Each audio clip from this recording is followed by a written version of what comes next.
You already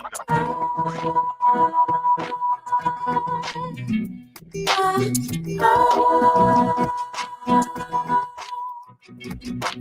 Sometimes it's hard to explain how you feel when your troubles are weighing you down. And it's hard to accept that the world has your back when you cry and there's no one around.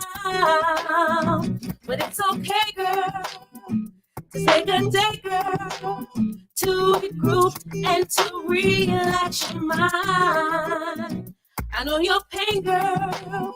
Trust when I say, girl, that tomorrow is gonna be alright. Breathe out.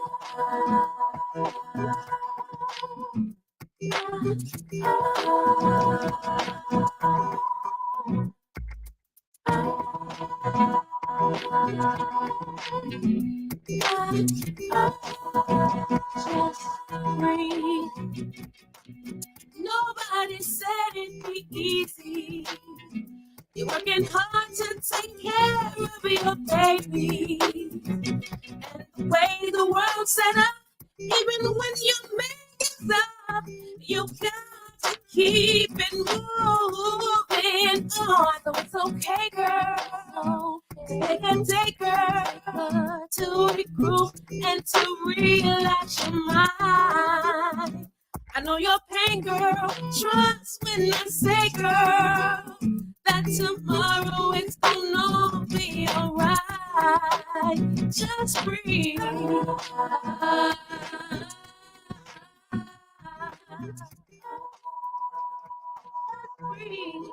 Just breathe.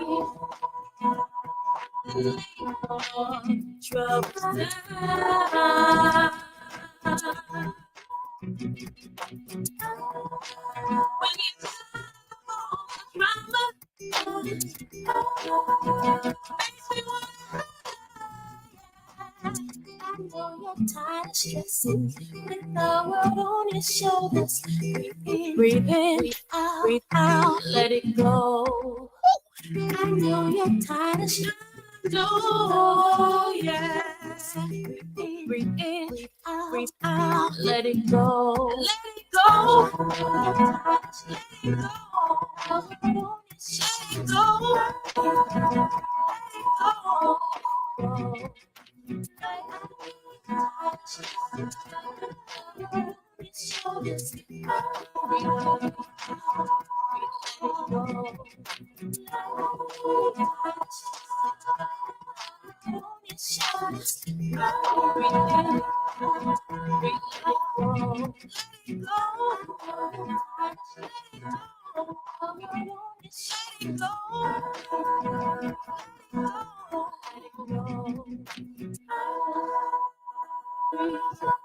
She's embarrassed.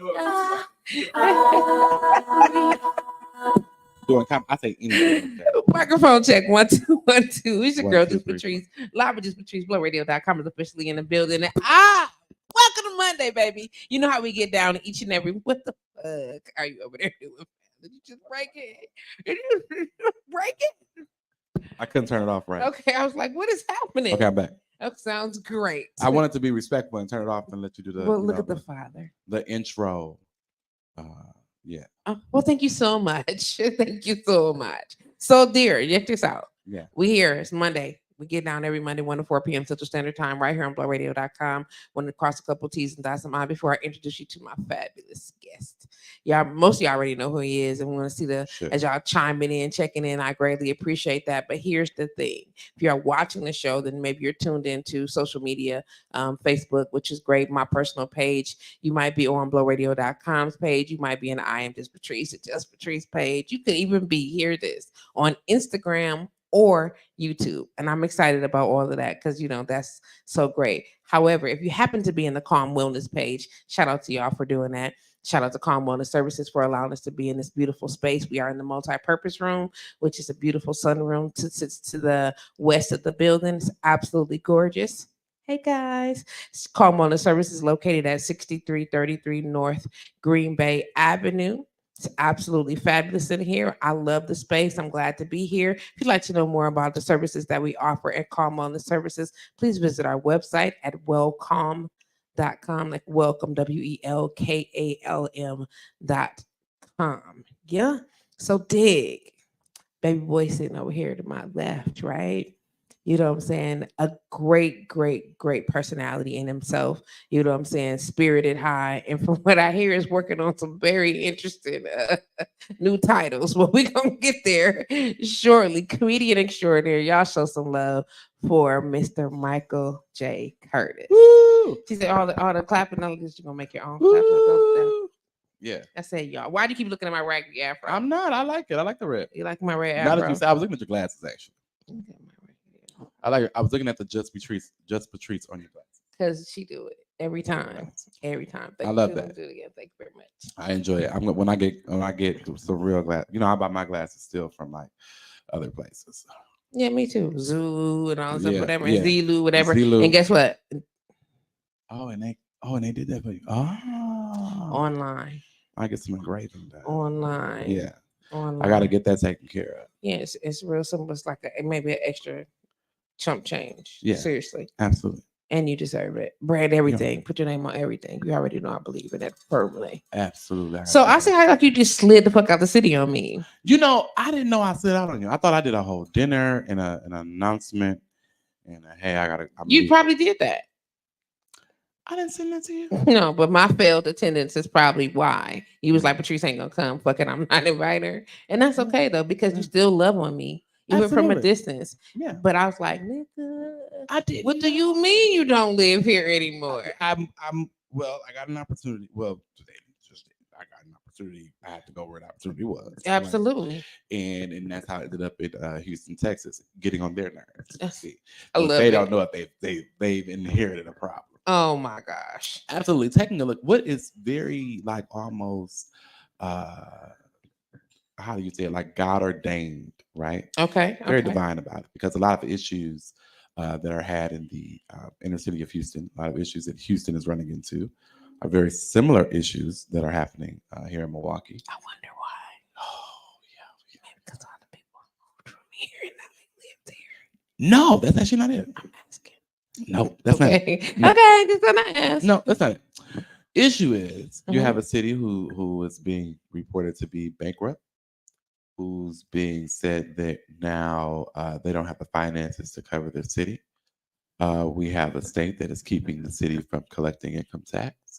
The state doesn't collect income tax at all. The city is being kept from doing things that would help them to move forward. There's also some mediocre people in place, very similar to here, and have been in place for a long time, very similar to here. Are you planning to become a Texas official? Oh, no. See, this new podcast that I'm releasing called Front Row with Michael J. Okay, I Curtis. was like, wait a minute. See, I am looking to be the third, the fourth pillar of government. Oh, Yeah. Okay. And that is the free press. Oh, Yeah. So that's the part of government I'm coming into. Oh, So my shit. job will be to hold officials accountable and ask the questions that people like myself that look like me and that speak like me. You got a security team. I got no security team. You see that? Okay, you see, I'm like, wait a minute, you got a See this security hand? team. I do see that I got 'em. I hand. know how to use them. I'm telling you, I'm from Burla. Off Burla, I really am. Just stop using them. I really am. I didn't mean for you to tell the I people. really that am you off was Burla. gonna Y'all do. really want to leave me alone. This is the thing. I won't bother you if you are a private, and this is what I tell people all the time. If you are a private citizen minding your own business, I will not say nothing to you. Okay. The minute you decide you want to represent me or any of my people at any level, I don't care if it's the NAACP, I don't care if it's the Girl Scouts. If you're a Girl Scout troop leader, I don't care. Not if you a Yes. girl. I'm coming for you. If I'm you're a coming. Girl Scout troop leader. I don't care. I don't care if you lead the mission circle at your church. You got some accountability that needs to be had. I don't care if you a pastor at a church that only got 5 members. There's accountability. accountability to people. There's an accountability to be had. Ugh. People have to really start looking at why. A lot of times, like, and I've said this in other shows that I've been on, we have to start looking at the fact that we have organizations like other groups, like the ADL for Jewish people, the Latino groups and Hispanic groups for Hispanic people, or Latino people. I forgot. I'm trying to use the right word. Y'all, Latinx. Can I say that like that? Latinx. There we go. Yes, Latinx. Yeah, Latinx. Absolutely. There we go. And then all of these groups, and Asian people, or whichever group you're going to choose, LGBT. A lot of times, Black people look at the LGBT and say, "Hey, these people, they have this, they have that." They also have groups, the Human Rights Campaign, and AIDS, the AIDS organization, World AIDS organizations, and different things like that that are actually making sure that they are working toward an agenda that represents the constituency. Here's the issue. Our groups seem not to do that. And here's what I mean when I say that. I don't mean like the NAACP. So when you say our groups, like we have the NAACP. Okay. Here, prime example, right? And you may disagree.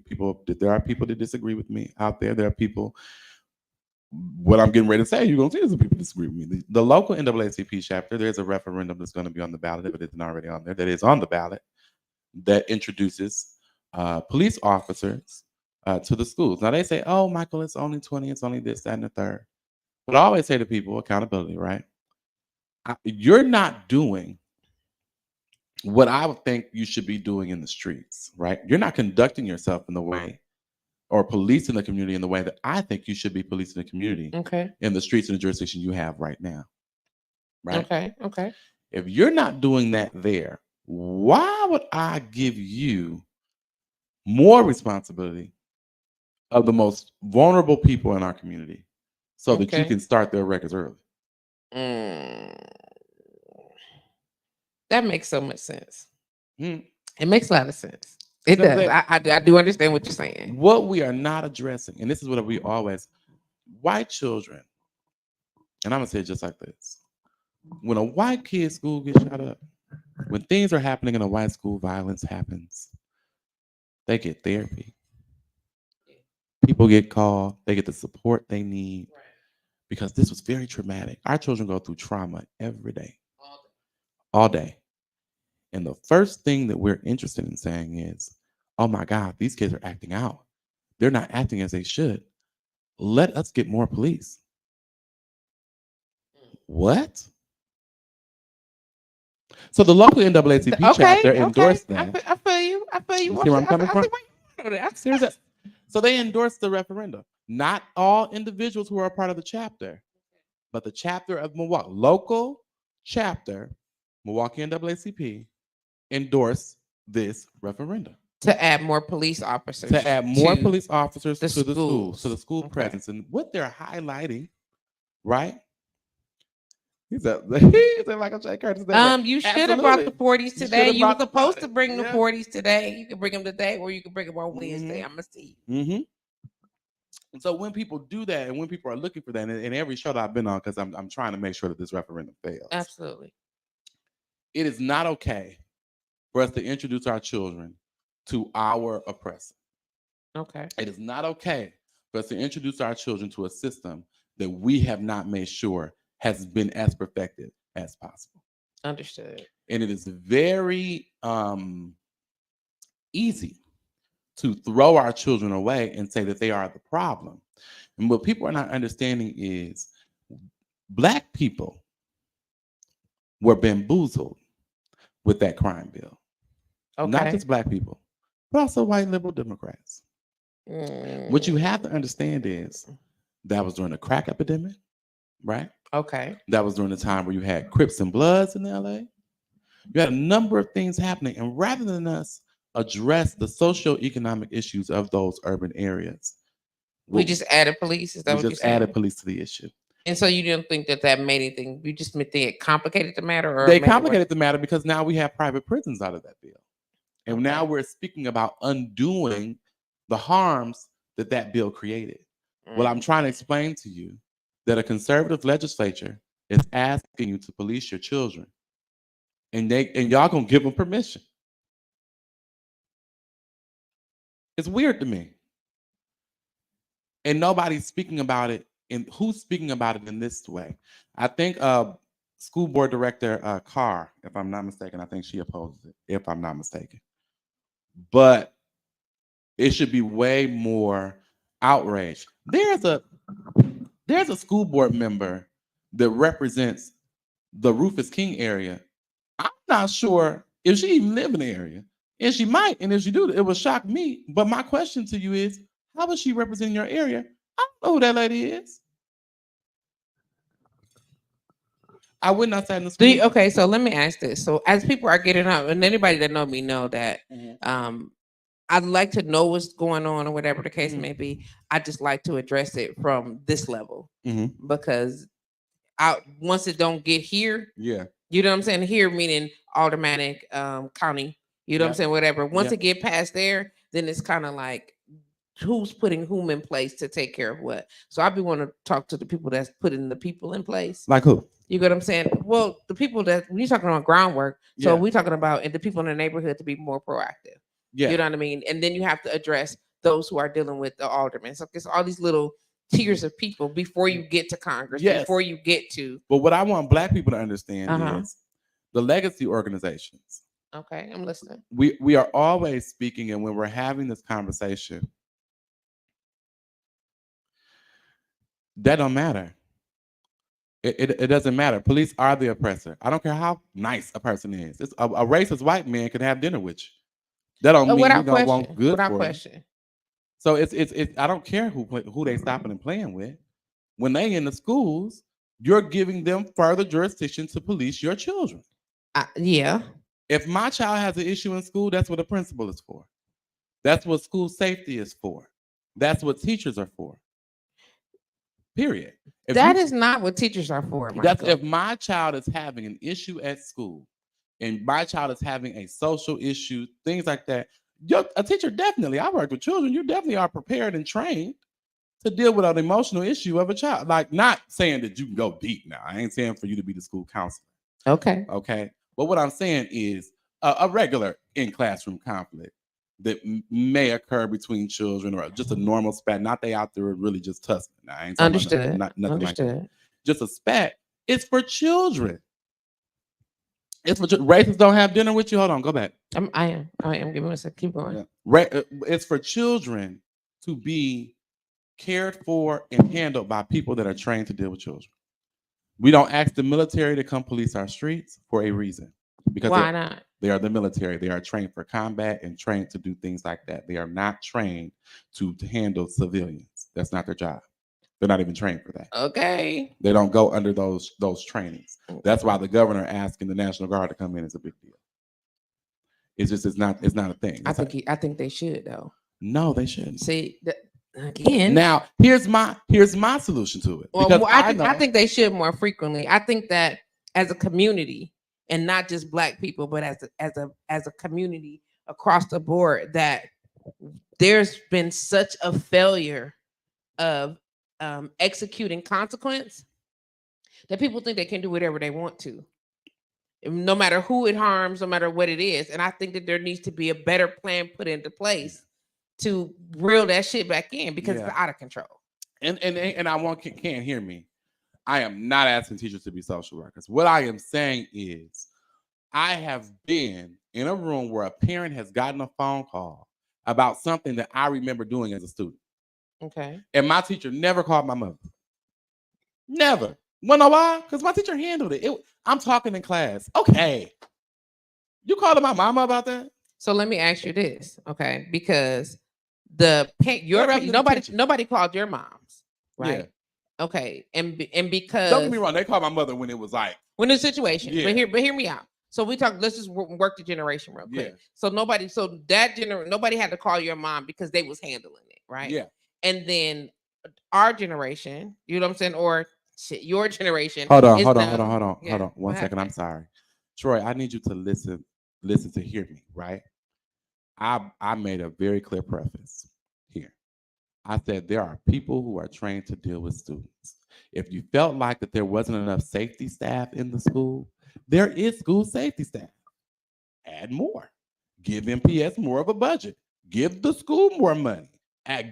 Allow them expand that safety office. Say So, what can we instead do of to address it? adding police officers, you said expand safety. Safety. So you think that there should be a line driven that fine Yes. between Yes, because one is trained to deal with children okay, and one is a police officer. One is trained for children. okay. One is a police officer. But all safety are not necessarily just trained for children, though. But but see, my whole You thing you is, get what I'm saying? I get, but if you are school safety, then and if they're not getting the training that they should have, or they're not getting the things that they should have, or we don't think that job is encompassing all the things we think it should, then it's time for MPS to take a look at what that school safety position is, or what they think school safety should be. Okay, so basically, still keeping the police officers external. Yeah, no. Away from here. Yeah, they shouldn't have anything to do with what's happening in the education system. No. Because I don't need my child going to school and then coming home with a charge. What? I'm not interested. But you're not interested. But them kids is in school committing offenses I that was are in school, charge worthy. and if somebody watching adult all day, guess what? You're gonna break a crime too. But you understand? Like they I committed get what you mean. crimes. I'm trying. If somebody watch you long enough, you're gonna commit one too. Okay. You didn't change the lane and not blink. Not put your blinker on. You didn't went down in a one way and not supposed to. You didn't. What I'm trying to explain to you is your child that you thinking, oh well, they're gonna go in and they're gonna police the bad ones. You thinking about the least of those children. I'm trying to explain to you, it may be a good child that has a bad day, and they're going to jail. Y'all better think. You're gonna put these children in a position. So again, what I was saying originally is that we have become accustomed to failing to offer adequate consequence for these behaviors. Okay. And not just in and not just based on the police, but within the community, within our homes. So why aren't we addressing? So how do we address that without the need to say, okay, well then we're gonna activate the police officers? Because the truth of the matter is, if parents aren't parenting, and they just sending their kids off to the school. Okay. They not doing shit. They saying I don't, and it's not all kids. I'm also of the mindset that, I don't believe that one bad apple spoils the bunch. You know what I'm saying? You could take it out and do it around the rest of the apples ain't bad. As a matter of fact, it can only be a piece of the apple. Yeah. You know what I'm saying? And that whole apple is not ruined also. Yeah. But that is not how we're operating as a community. And it's not. But we have different ways that we can address this, right? Okay. Because when we hear about unruly kids whose parents are affluent, where do they send their children? I don't know. Tell me. They send their children to boarding school. Okay. What we understand, like a military school. Could be, or it could be just a school for the gifted. Your child may not be bad. Some of these children are bored. Are bored. Some of these children aren't challenged. Some of these children uninspired. Some of these children have things going on at home. A lot of these children have other outlying issues, and sometimes we need to separate them from that. I agree. Okay. So here's two things that are going on. Black people. Here we go. Y'all, this is what white people do when they find a solution. Y'all always, and what y'all like being spoon-fed, and that's the problem. So you would rather entitlement. It's very much so. Because you would rather allow somebody to come give you a referendum and ask you to make a decision on that, rather than you decide what you want to happen for these children and going to them and saying, no. This is what our children need. Right here. This is our proposal. Now, Von Mays had a proposal. Now, Von do a lot of stuff that I'd be like, all right, Von. But this particular area, Von Mays had a proposal about what to do for the school week and different things like that. Now, that's separate, but I'm just saying that's an example. Now, if we can do charter schools, okay, if we can start group homes, why can't we combine the two and give the children a boarding school? So basically, it will send them somewhere to live and learn whole other type of lifestyle. Exactly. Because what they're learning at home is garbage. Exactly. So my whole thing is, hey, you can't act right in school. Here's the lever. Here's how you give teachers leverage. See, what you don't have with the children is you don't have any leverage. Oh, you don't come to school? They just don't come to school. But if you say a kid, you don't come to school. But so this is what I'm saying though, is that's on parenting. It is. That's no, always. You can't just walk in and you can because they're doing it now to snatch kids out of their parents' homes. You know what I'm saying? But here's the thing: a city like the city of Milwaukee, and what I love about that is the city of Milwaukee. What you can do in the state of Wisconsin, it's not way too expensive. It's not. Because if we are putting the children, y'all taking the kids anyway, you putting them in jail anyway. Y'all want them to go to jail anyway. You so crazy. Let me read these. Let me read these comments real quick. Shout out to everybody that's logging on. We appreciate the input in the conversation. Troy Seabrook started off with accountability. Yes. Can B said Michael J. Curtis is everywhere. Shit about the 40s today. Yep. He sure should have. Troy Seabrook said, I see black police officers in Milwaukee stopping and talking to kids playing basketball, giving away things to black children. So police are the oppressors. They work for the oppressor, but we'll talk about that in a minute. Yep. But who you gonna call when someone's shooting up your house? 9/11. Well, Troy, why but that you, shooting, well, don't respond yet. Yeah, just hold on to it. Hold on to it. Okay. Can be said racists have had dinner with us and still doing it right now. Unfortunately, teachers are trained to be social. Teachers are trained to be social workers. We were forced. This is why we are overwhelmed as teachers. Are not, excuse me, is what he meant, are not trained to be social workers. Troy Seabrook also said, so the teacher should break up a fight with 20 people in the school. You must not have had a family member, is an officer, fireman, or Marine. My kid's school has a great RSO and he is black. What does RSO stand for, please? He put it's something school, officer. He put it on there. It's SRO, and it's a school resource officer. Okay. I had a school resource officer, and that's not the intention of why these police officers are being put in the school. Right. And that is what I'm trying to tell you. The school safeties are most definitely part of the issue in any circumstances. Troy also said, you do know there have been safety people in MPS who have violated kids, right? Way too expensive. Parent your child. Okay, so this is just them commenting based on the things that we've set up to this point. So so I want to go back to Troy. Okay, go ahead.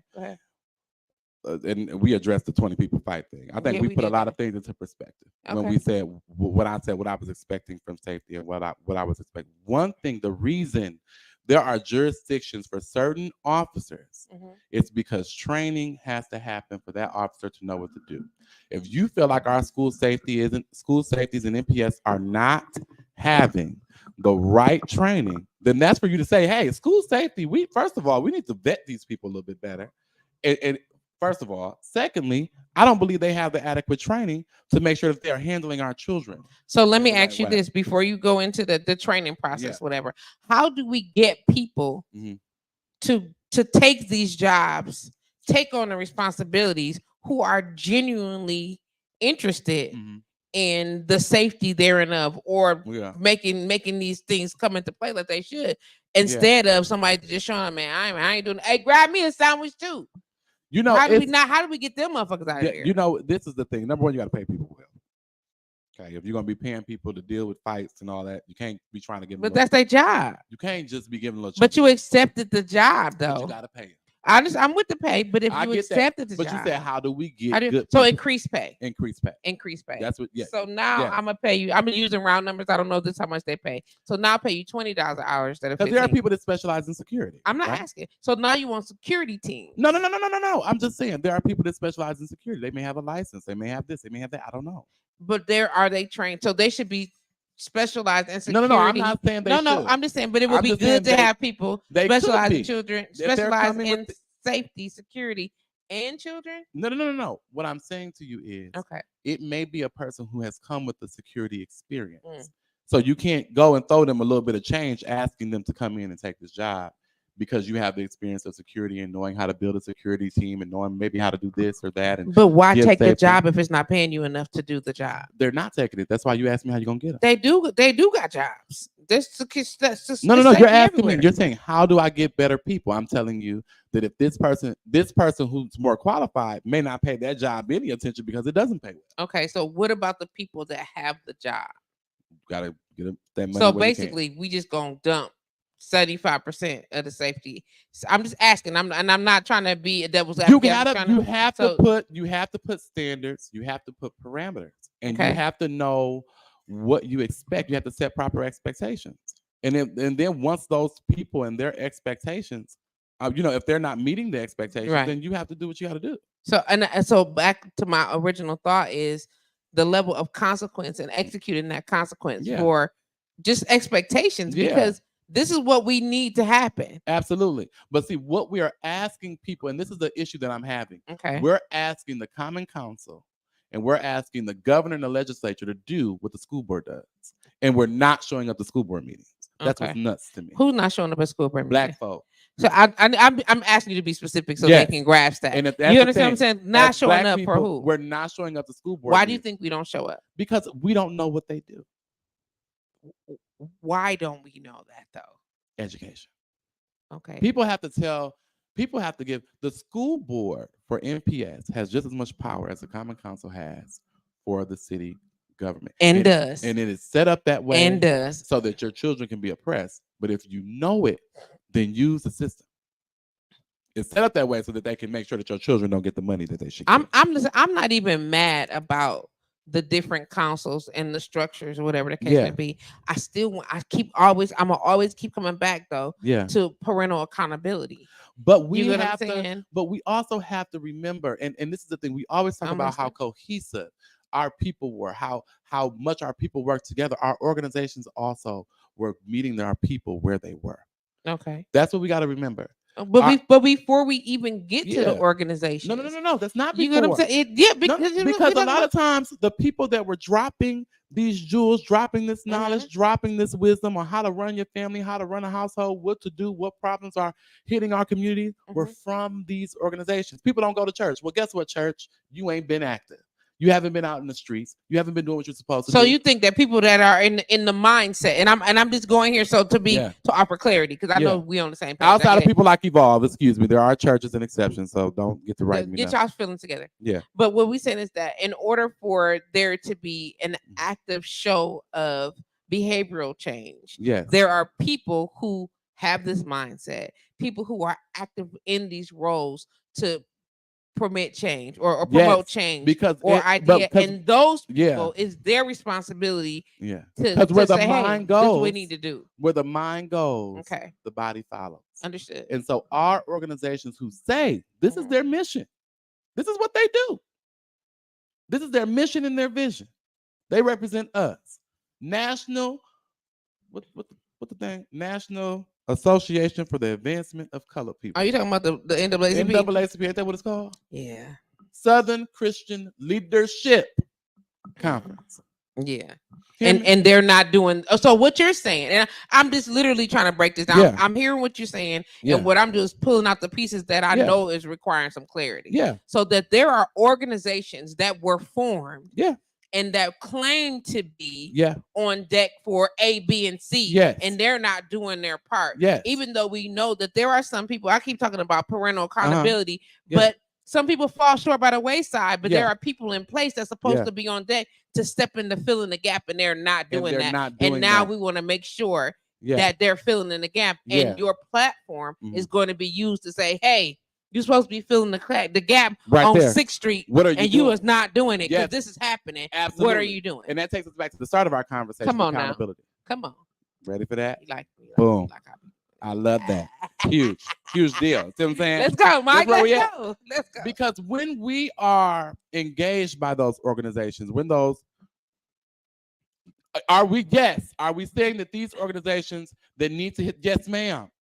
That's they need to get out here and be in the face of the people. Out here and in the faces. Why isn't the Democratic Party coming to talk to black people? Because they think the NAACP is. So you know what they do? They go talk to the NAACP. That's why they don't come talk to y'all. Would you like some more? Yes.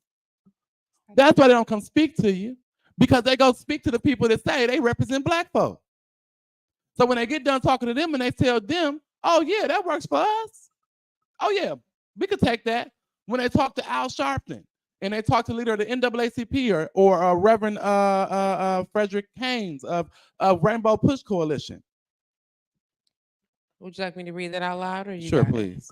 Okay, so this is Deaconess Lisa Jones says, when my children were in school and they had an issue, I came and worked with the school. I came in and corrected the problem. It isn't the teacher's job to fix something that should have been fixed at home long before. Parents need to be more involved.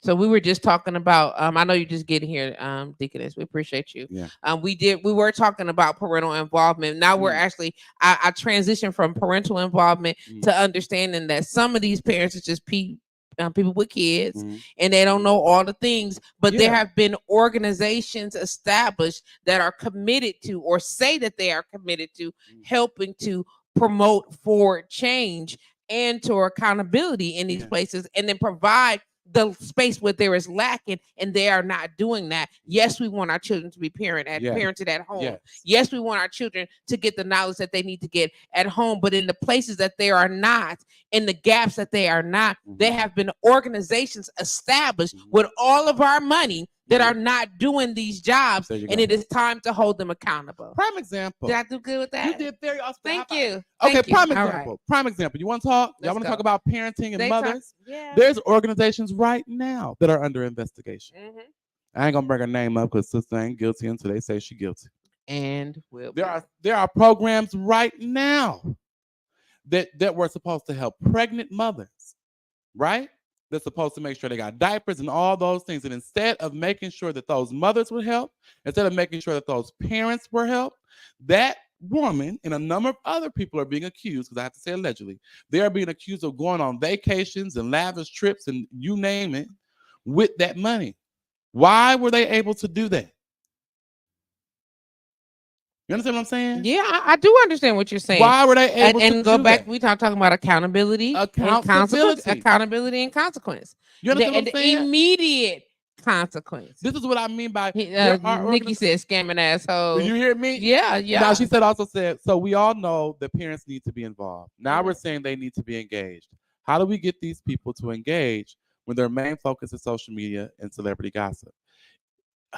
Look, y'all don't want me to answer that question, and that's I'll be honest. I pull this why I'm not engaged in politics capacity, because I be like, I believe in a knowledge. It is our job. It's our job. Okay. Thought leader, and we are the only people to do this. Mm-hmm. We're only people that complain about the job of teaching our people. Teaching our people. Teaching our people. Okay. Okay. Okay. Of educating where there are gaps. Where you see your sister or your brother got a gap, it's your job to say, hey, come here. Let me fall in. Each one teach one. Each one reach one, teach one. Got you. Yes. Which is why when there are organizations established that say, hey, you know what? We noticed that there's during the school year that the lunches are being supplemented, which is cool, because we know that at home there's not enough enough finances to feed these kids. Yeah. So in the summertime, we're gonna provide lunches when school would have been providing lunches. Exactly. So we're gonna so that's an organization that say, you know, see a need and fill a need. Absolutely. Right. So now, but we aren't doing that on the fundamental level so at we all. have to ask Is that what you're saying? How long are we gonna have a local NAACP chapter that just throws a black and white ball? Did you?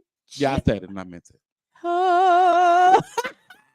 How long are we gonna have? Y'all, Michael J. Curtis is in the building. Yeah. He said this is How long are we black gonna and have a white. glorified promotions company? What else are they doing? Nothing. Are you serious? I don't see anything. Have you?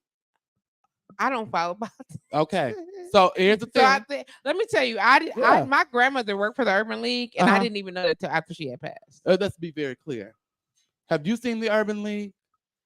The shared revenue system of Wisconsin has been disproportionately. Let's talk about it. Disproportionately, Milwaukee is being sucked dry. Who's sucking us dry? The state. Listen, Nikki said he ain't lying. Name it. Can we talk? Who's doing what? Now, have you seen the Urban League in the streets? No. Have you seen the Urban League when elections come around? Have you seen the NAACP? Have they let you know who they endorse? No. Have they come out to campaign for who black people should endorse? Have you seen the Black Chamber of Commerce? Well, this round is way better. Have you seen the African American Chamber of Commerce? So here's the thing. I've seen them. Doing what? Giving out awards? Not that. Giving out awards. Throwing award shows. That's what it is. That's it. Throwing awards. Giving out awards. Giving out awards. So they don't give out no money. So let's talk about. They give out awards. So tell they me use what the money to buy awards. What should they be doing? Let's name an organization. Let's talk about what we need more of. What we need more of, we need the Black Chamber of Commerce and the African American Chamber of Commerce to give their money out. Money to who? Their money to the people they're supposed to give it to, black people. Okay, come on. I hear you talking. Come on. You hear me? Now, at the same time. Okay, give it to them for what though? Businesses. Were you able, when you started this business, when the Black Chamber of Commerce, the people you say you know, when they saw you start this business, they give you any money? No. Okay. How about the African American one? No. That'll tell you something because it's two different ones. But anyway, I do know that. Yeah. And I do, and I asked why, because you I know, didn't you asked know. why? I did. I Yeah, had to because ask. all the monkeys can't get together. That's what it is. No, you I didn't. said what I said. Michael, Now you know listen what? to You know, this. first, give me this drink. I meant it. Give me I this meant drink it. right I now. meant it. I meant what I said. Now, He burned. now we're gonna catch Yes. it because all of these people, until we start saying these things, we can't even get to the Democratic Party. Listen, Nikki Nell said, no, for real. Last time I seen the Urban League doing something, they were dressed up at an event. Mm-hmm. I was just typing that shit. Facebook user, hello, Facebook user. Yes, speak the truth, sir. Listen, we're not mad. We call it like it is. And you see, I'm on it. I feel what you're saying. Hear me. I'm not tripping. I'm just. You didn't get no what money. You want to know what the Brew City Match program sent me in Milwaukee, Wisconsin? The match program. The Brew City Match program. First of all, the Brew City Match program is a joke. I'm gonna say it because I ain't in it no more, and I get to say it. It's a joke. Y'all don't have no money of your own. And then they make the people apply for money at the bank the same way they would by themselves. So I didn't see the point of that. Nikki said, "Who this? Cause what? I be on the same page. This Michael gentleman J. Curtis, baby. is who? What's your name again, baby? Michael J. Curtis. I'm here. He's here, and let me tell you, he is apparently an activist. Do you hear me? You get what I'm saying? A strong voice for the people. I'm sick of it, and he is ready. I'm gonna go a little bit further. Be on deck for I'm gonna go a little bit further yes, this time because I'm gonna be a little bit nicer because they're not organizations. You can't be an activist if the city paying you. Ooh. And I'm going to say that here. You cannot be an activist. How you going to hold the people accountable who giving you a check? Does that make sense? My darling. You can't. You cannot. So when you go and you look at the Office of Violence Prevention or the direct, what they call it now, since everybody don't like the Office of Violence Prevention, they think rebranded and it's going to make people think better of it.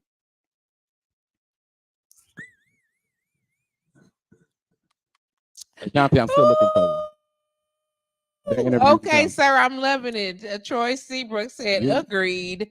Listen, Troy Seabrook said, it's 10 p.m. Do you know where your kids are? Best advertising ever. When street lights went out, we had to be home. Nikki said, wait, I ain't hear that. You can't be a real activist if what? If the city is paying you. Well, I want you to go look at that. What do they call the Office of Violence Prevention now? I'm going to find it. Hold on. Somebody Google it. I will go. They call it the Office of Community Safety. It's something, but I'm gonna find out for you. Y'all go look and see who them people paying. I got you. Who the people? What? Y'all go look and see who them people paying. Then you go look and see who leading the marches. You're gonna find out why you ain't getting nowhere. You so stupid. You just keep talking. I'm gonna find. Yeah, I'm telling you, it's an issue. Nobody has had the opportunity to put a shining magnifying glass on this thing, and we got to do it. We got to start saying to the NAACP, what are you doing? The Office of Community Wellness and Safety. The Office of Community Wellness and Safety still ain't shit. But I'm telling y'all that's what they calling it. It's a big foundation to just give out money. I want to whom, though? To who? Just different organizations. And, also people, they don't want to say anything about what they're not doing. Because as long as I don't say nothing about what you're not doing, you'll give me the money to do it for you. Let me tell you. And I know this is related, but on topic but off topic. So I've recently been binge watching The Resident. Okay. Don't judge me. I don't know what that is. I don't. It's a show on Netflix. Okay. Don't worry about it. Okay? I gotta go see it if you watch it. Listen, because I started. I saw Malcolm Jamal Warner on there, and I was like, "Oh, this is a Resident. Let's see what it." But I realized they 6 seasons in, so I had to go to the beginning. Because just like I did with the Game of Thrones. You're not gonna know what's going on. Right. I caught it off. So I'm right before season 6. Yeah. But what I didn't know is how corrupt the medical field was. Very much so. I had no idea how terrible it was. Affordable Care Act was such a big deal. And listen, it's awful. Yeah. Okay, but what you're saying to me is reminding me so much of how these. Listen, we already know it's always about the money, but what are we able to do as general constituents? Saying like, what can we do? Money. You get what I'm saying? If I don't work for the Urban League, I don't work for the the money. Let me say this again. Office of Community Wellness and Safety. I don't work for them. You wouldn't know what to do if you did. I'm sick of you. I'm not gonna say it. No, I'm sorry. But the community. So listen, soon as do not flutter like that at me. Listen, the Office of Community Wellness and Safety. Soon as I see community wellness and safety, I'm not gonna even lie. My mind said because I work for Calm Wellness Services, and I'm like, oh, Oh, so that means you have dollars available. Listen, as an organization that will Yes. help to facilitate this what is I'm doing to provide opportunities now listen to for me. whom? Foot Tapper wasn't Come good on. about a whole lot. Okay, me and Foot Tapper didn't agree about a whole lot. Bob Right. Donovan, Foot Tapper, Who's Foot Tapper? Bob Donovan, Foot Tapper. You know why I'm calling him Foot Tapper. You remember that story? Why did you He call was in that him that? UWM bathroom tapping his foot. Why did you call him that? He was in the lip. Why Listen to did what you I'm do saying. that? I'm telling you the story. They say he was in the Sick of UWM you. bathroom. I'm sick of you. He was trying to get a little something. He was tapping his foot. I'm sick of you. They arrested him. It was an article. You didn't see it? Yeah, I did. That's why he could never be mayor. Yeah. I think that's why. That's allegedly. Allegedly, I feel like that's why. But Hello, anyway, Makita. I didn't agree with him in a whole lot of stuff. Donovan, because Alderman Donovan. Yeah, because he's a conservative, and he makes it very clear that he is. Yeah. And he wanted more police than I did. He's just unkind. And I get it. And yeah. But here's the whole thing to this. And I want y'all to catch this part. Catch it. When Bob Donovan said, "What does the Office of Violence Prevention do?" And nobody could give that man an answer. Your point was proven. My point was proven. I have literally asked every city official I have come into contact with. This includes city council members. Nobody can tell me exactly what the Office of Violence Prevention, or what is it called now? Community and wellness, community wellness, and it says community wellness and safety. Do you know they rebranded themselves like they were a bar getting ready to lose their liquor license? What? They rebranded themselves like a bar getting ready to lose their How? liquor Tell license. me how. What you mean? Because when a bar getting ready to lose their liquor license and they want to change their image, they just change the name. Y'all didn't know that? Anyway, we move on. So then, so that the image could be changed. They done changed the name, and Ashanti thought he was gonna outsmart me. I'm still here, and I still want to interview. What you tell me? What's going on with what you got a beef with, dude? Me and Ashanti? Yeah, we don't have a beef. The people should have a beef with Ashanti. Okay, Let me tell you what Ashanti did allegedly. Allegedly. Let me just throw this out here real quick before I can say this real quick. We are the day before elections here in City Milwaukee, and I'm gonna say what I got. And you got to say what you got to say. However, the views and opinion expressed on this show. Vote for that referendum. I'm not playing. Sir, hold on. Excuse me. I'm with you in a minute. Go ahead. I'm sorry. The views and opinion expressed on this show are that of the guest and host of the show alone, and not necessarily that of those associated. BlowRadio.com, there's affiliates, and it's or staff. You're so funny. Homer had to say that same disclaimer. Absolutely. Say with fucking me. Shit. So Homer had to say that same. But I work for BlowRadio.com. The views and opinion expressed on this show are that of the guest and host of the show alone, and not necessarily that of BlowRadio.com and staff and or its affiliates. Your boy wouldn't lie to you. Let me tell you something about Cavalier Johnson, because in order to explain Ashanti and my beef with him, I have to explain Cavalier Johnson. I don't like Marshmallow either. Let me tell you something. Oh, not Cavalier. I like to call him Mayor Graham Cracker. Now, what is happening here? What is happening here if we're taking a look at Ashanti Hamilton. Y'all remember Ashanti Hamilton was a member of the Common Council. I want y'all to know anything that happens in politics does not just happen. Nobody is shocked. Everything that happens in politics. Ashanti was District 1, was it? Ashanti was District. Was it him? District it might have been 1, but one. It was like right over here, the Village area. Yeah. Right up here. Like I think that's 1. I think that's 1. Titonia, right there, going all the way down. He used to be. Yeah, used to be. Yeah. Right? He was put in as Common Council president. They knew Barrett wasn't going to be there. Barrett had been promised that little job as an ambassador. It ain't that big a country, y'all. Y'all know that wasn't that big a job. But he said, look, Biden told him, hey, you deliver Milwaukee, I got you on the back. After he was fighting that man in West Dallas. After he got beat up in West Dallas. I'm just saying, it's time to get the fuck out. He was ready to go. I would have been ready to go. He didn't know what he was doing either. I'm just saying. But I still. Now, he had got promised that little job. So everybody knew Barrett was leaving. Hear this. Mm-hmm. Everybody knew. That's why Ashanti was up there crying when he had to lose the job. I'm trying to tell y'all what happened. Now, allegedly. So then, I'm giving you this. It's exclusive. I'm listening.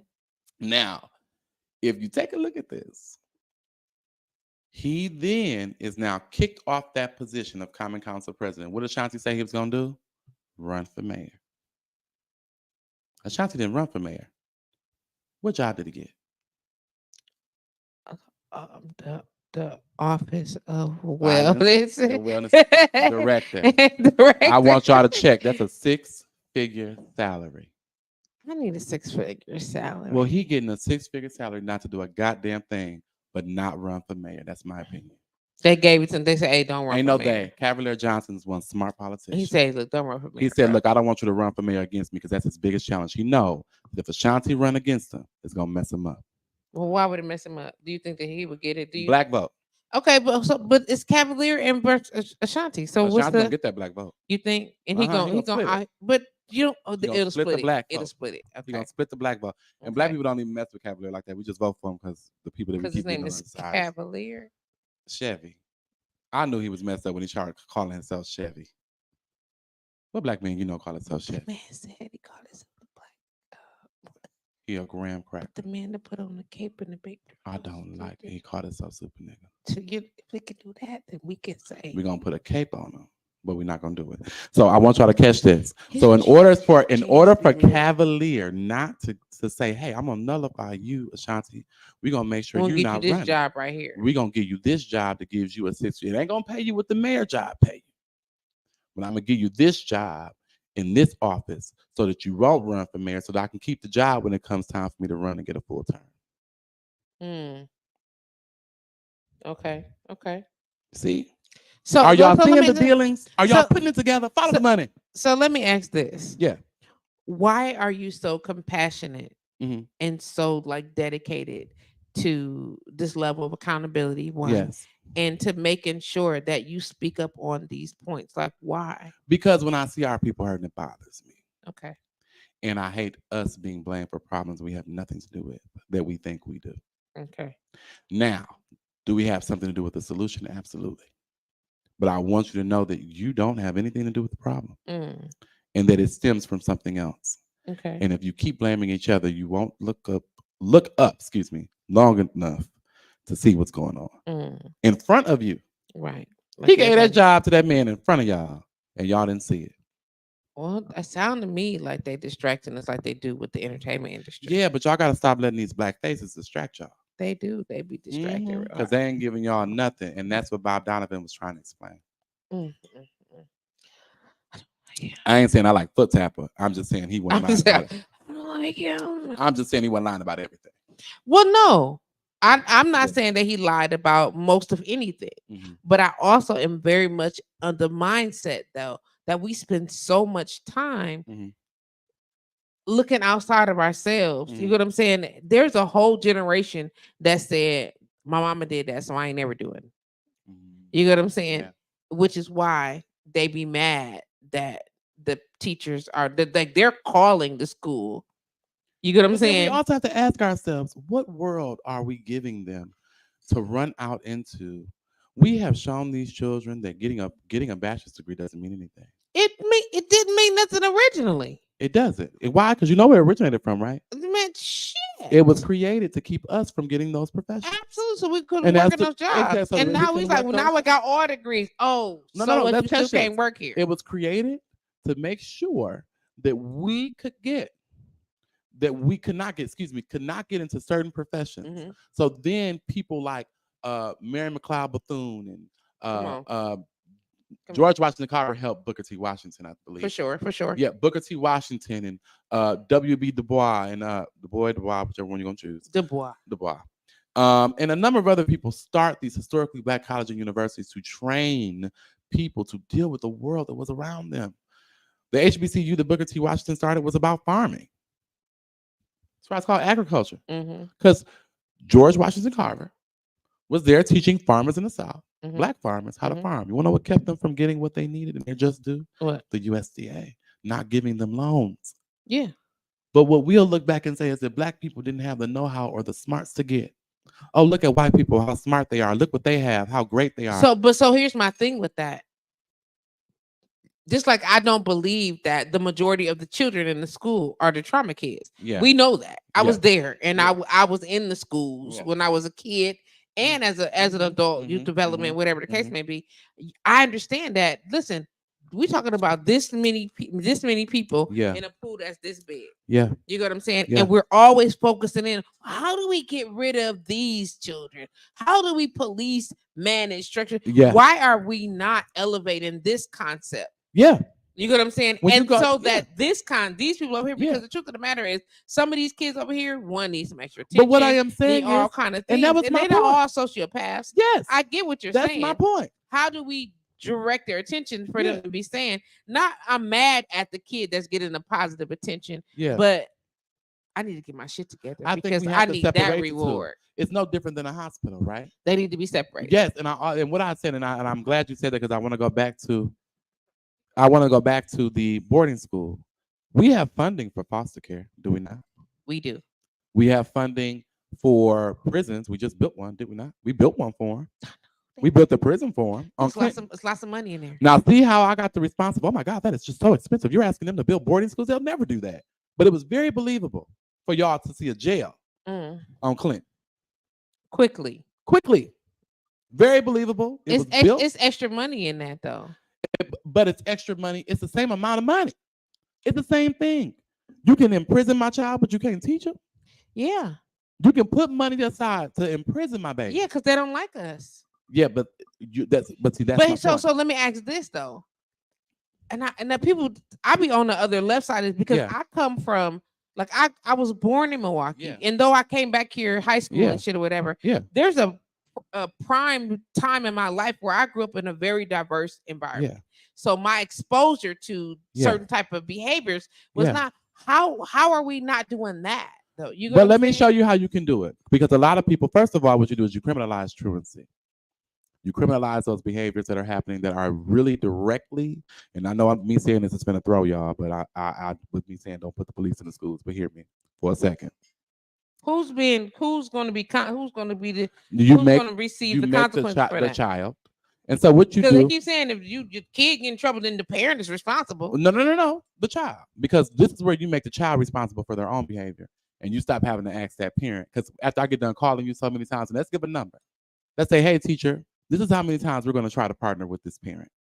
Okay, once we can't get the help of the parent, we got to put that child on this track because we got to make sure that the child is responsible. You can't tell my kid they can't you'll be telling my child what they can't do.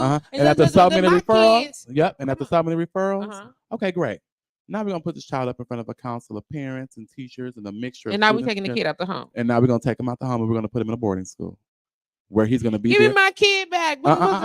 Same way you can't say it to CPS. We're gonna get CPS involved because when the city can get involved and the city criminalize that gets CPS involved.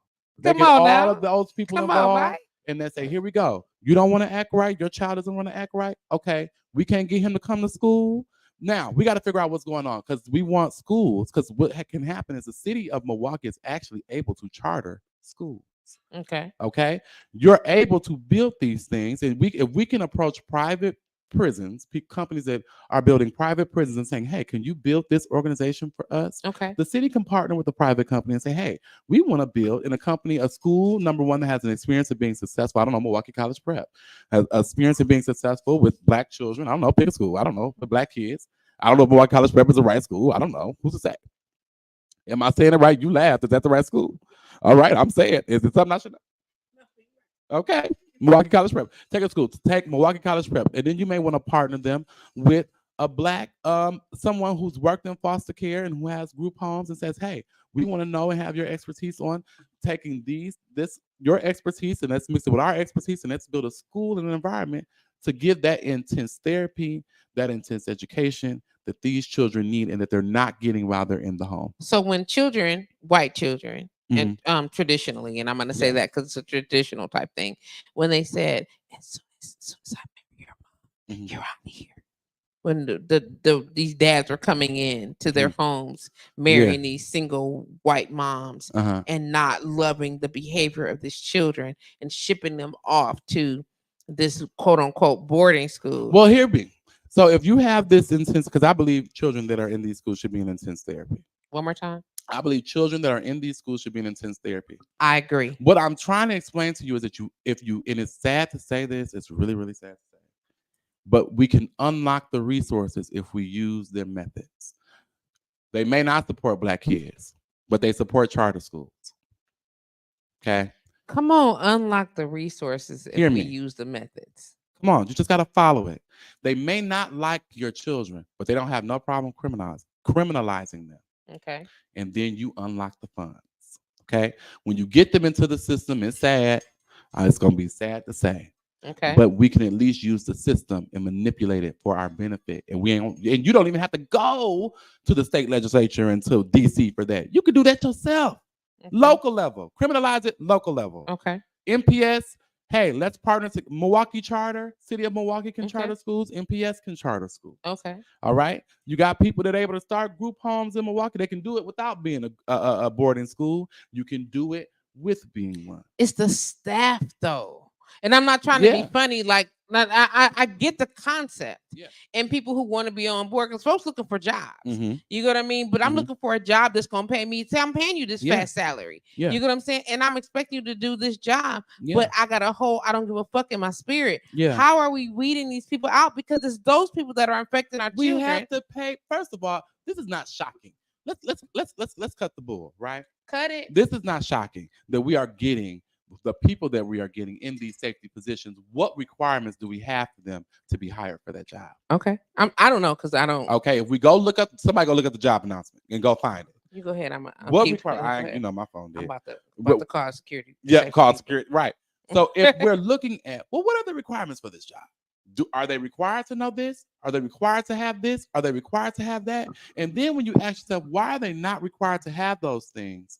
You'll understand that these people are not required to have those things because we want to pay them this. And I can't pay them that little bit of money if I'm requiring them to be qualified beyond a certain point. Yep, I am. Beyond a certain point. So those are the things and the issues that we have. And if you're not asking for those people to be more qualified, you're always going to have that problem, or you're more often than not, going to have that problem. So safety jobs are in the MPS schools are actually, we got to ask for better. I ain't gonna lie. I used to skip class with my safety. I remember. Yeah, I used to skip class with my safeties. They was cool though. I mean, I passed my class. I think it was Jim. Who skipped Jim? I think I skipped Jim. But no, there are more solutions.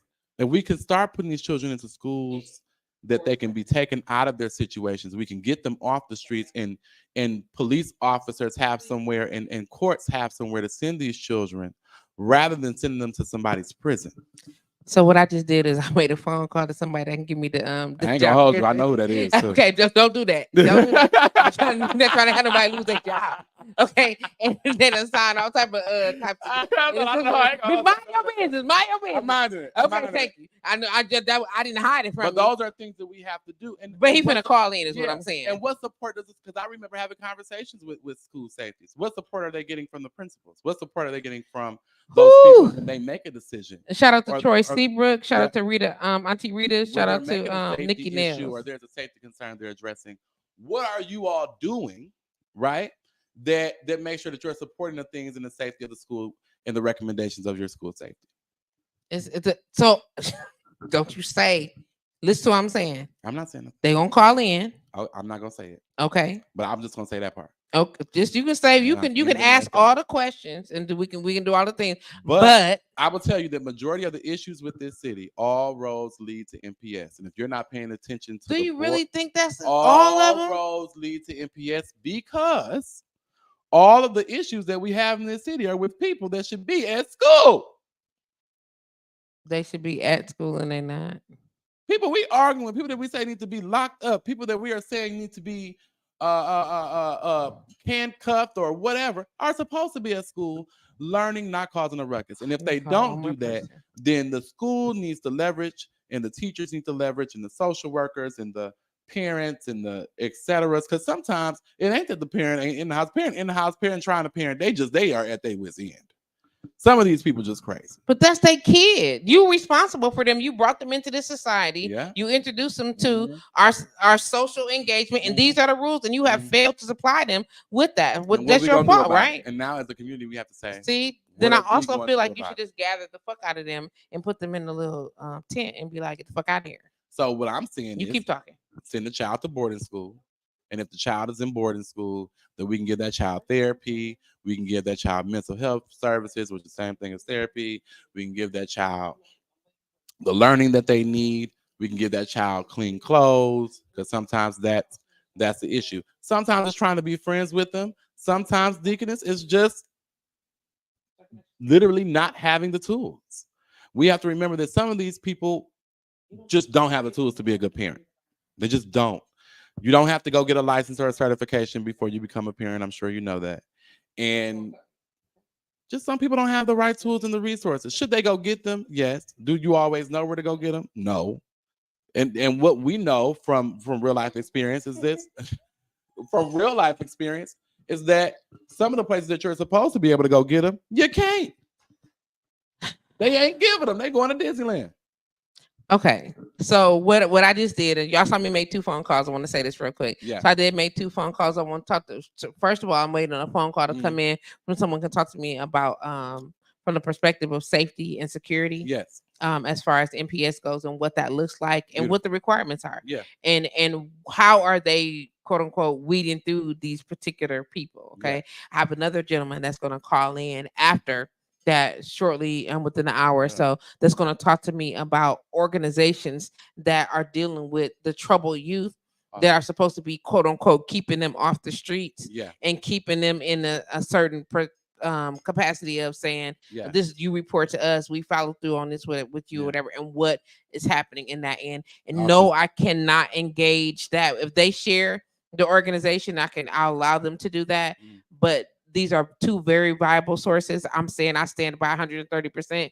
Both of the gentlemen that's going to be calling in, and I know it's legit information, so I stand by that. I'm not sabotaging anybody. This is legit information. But they're going to call in. The first person is going to call shortly once they. We don't sabotage here. We hold accountable. Right. So we're going to talk about some accountability. Absolutely. Shout out to Troy Seabrook. Deaconess Lisa Jones also chimed back in and said, trying to be friends with them. I'm assuming that's the parents trying to be friends. Troy said, you just said skipped class. A white girl in Wauwatosa told the community that Black kids should be allowed. You just said a white girl in Wauwatosa told the community that Black kids should be allowed to hang out with their friends. Huh? No, I don't know what that. Troy, we're gonna talk about. We're just talking about what kids do. So T. Arthur Usher said they need to get.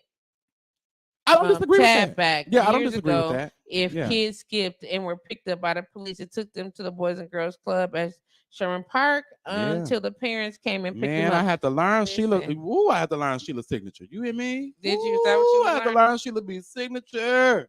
You out here committing fraud. Let me tell you something. I used to skip school with a bus ticket.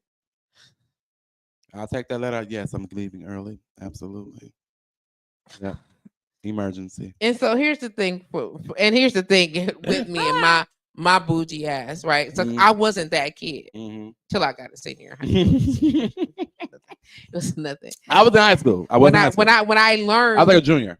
Like when I learned that I could sign myself out. Yeah.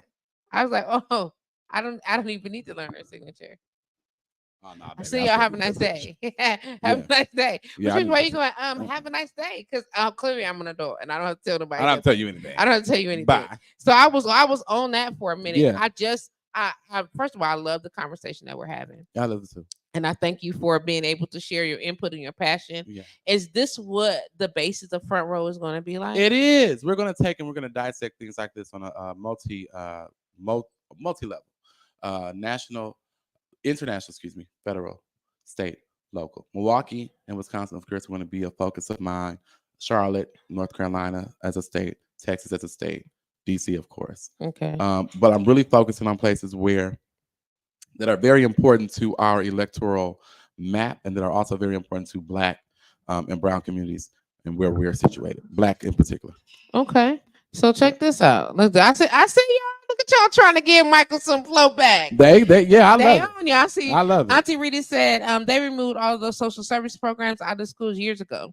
They also removed art and music. They also dumbed down what was required for our children to be successful, calling it proficient. When our children started failing, or excuse me, falling behind, they started dropping out, acting out, thanks to NCLB. Tell me what NCLB is, What does baby. NCLB Help us mean? out. Help us out. Help us out. Don't Um, use y'all jargon on me. Sometimes I know it, sometimes I don't. Rustin Provan said, I spent 13 and a half years in the prison system without parole, no drug charge, no alcohol charge, zero violence on my record.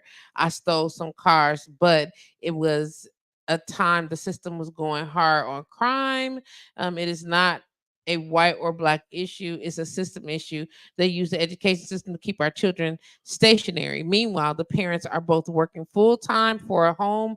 They have not been educated, and the fact that they'll never own. In return, generational wealth is not to be created, and depression, I'm sure this is longer. Hold on. Don't move. Don't I'm move. not. Go Because ahead. we have to dissect that. That's a lot. I am. And It's only two yeah. comments.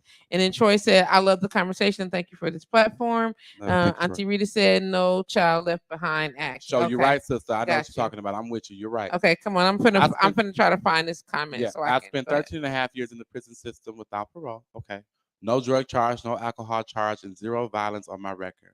I sold some cars, but it was a time the system was going hard on crime. Stop. It is not a white or black issue. Stop. It is a system issue. Stop. You ready for this? Come through. Okay. Why was the prison system created? So they can, like I said, How was the prison system created? I don't know. Okay. Out of the 14th Amendment, everybody always talks about how slavery was made not legal, right? Was made illegal. Okay. Nobody talks about the other part.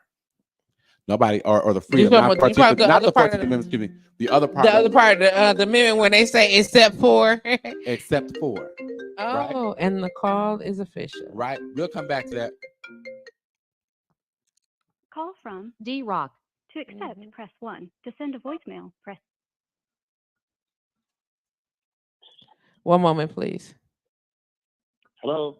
One moment, please. Go ahead. All right. And so then if we look at that as slavery is ended, and then it allows that slavery, that little caveat, Mhm. that little exception Mhm. right there that allows for slavery in the case Oh of yeah, in case of criminalization. it says of criminalization, right? Right. Now take that part. Now who are they talking about? You already know who they're They're talking talking about black folk. Mhm. Now catch this. Let's keep going. So that means it's a black issue, right? Mhm. Okay, that makes it a black issue. Is that not a system? Mhm. Okay, we're gonna keep going. Okay, so the prison system is then enacted and also encouraged. She said that's at a time when, right, when they were going hard on crime. Why were we going hard on crime? There was a conservative convention called CPAC, right? Yes. And let's catch this. Who at the CPAC convention? Because they ain't no black folk. Not us. Hello.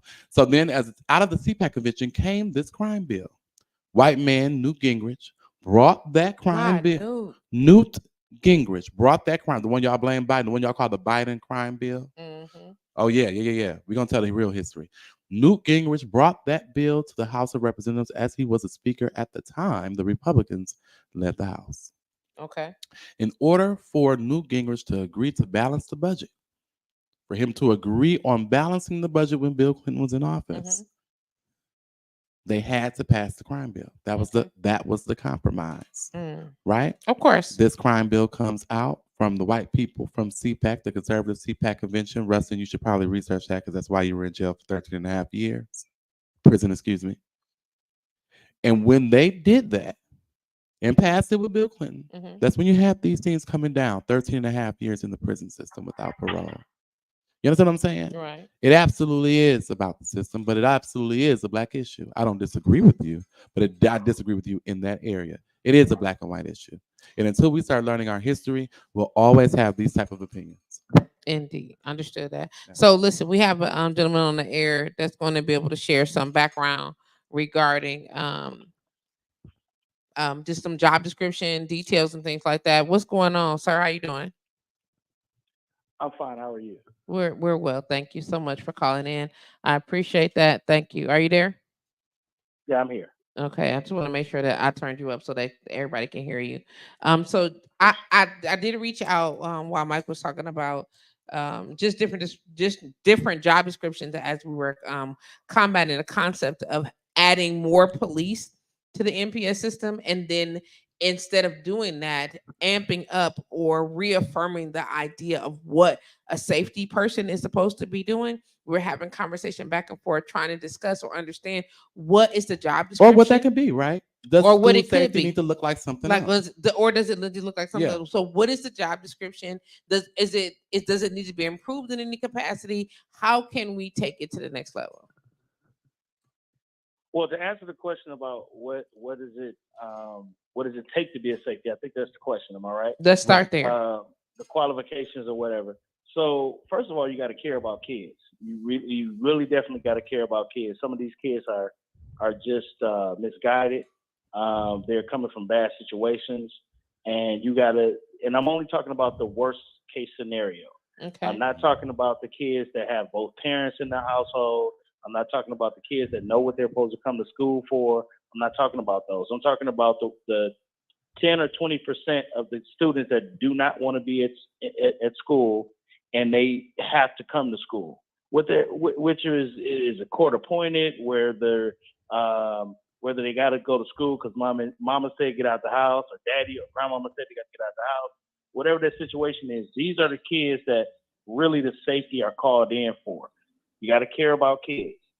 A lot of people really don't care about kids. A lot of people got the FT, what do they call it, FTK? Yes. You can't have that. You FTK. can't have that mentality dealing with these type of students, because everybody has said that to them already. You know, they don't care about them.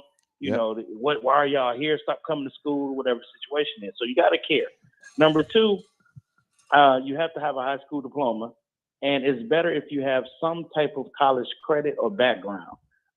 It's a startup job that could turn into a career. And when you care about students and you care about kids, it's an easy job, because getting cursed out, that happens. Getting told they not gonna do something, that happens. You have to come in with the care and the knowledge to be an adult and just say, hey, look at me. I want you to be better than me. I want you to go to class. I want you to do what you're supposed to do. Is it a high paying job? At this point, it's not.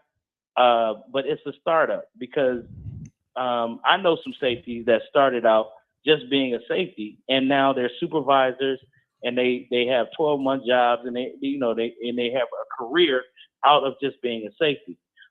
It's not just dealing with the elementary schools, it's dealing with the high schools. Again, these are troubled students that are dealing with troubled lives.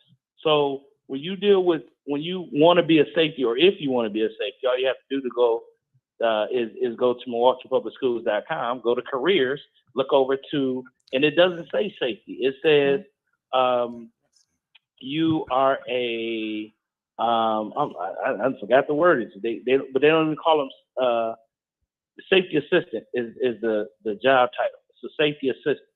And you go in and you fill out the application, you get an interview, you take a test, and that's just a competency test to let you know, are you competent? Are you an adult?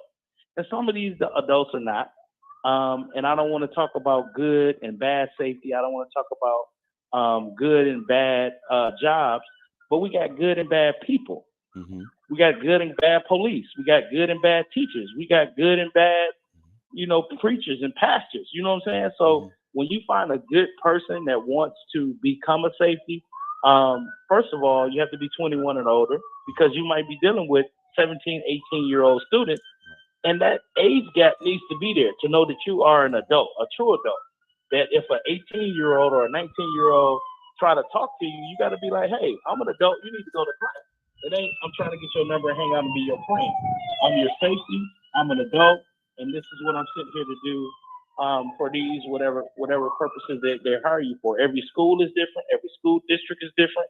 There's some school districts outside of Milwaukee Public Schools that have armed security guards that walk around with guns all day with their kids. Do I agree with it? I don't know. I'm not the principal. Would I want to do that? No, I don't want to have a gun and I'm the only one got it. That just don't make sense. So MPS safeties don't have guns.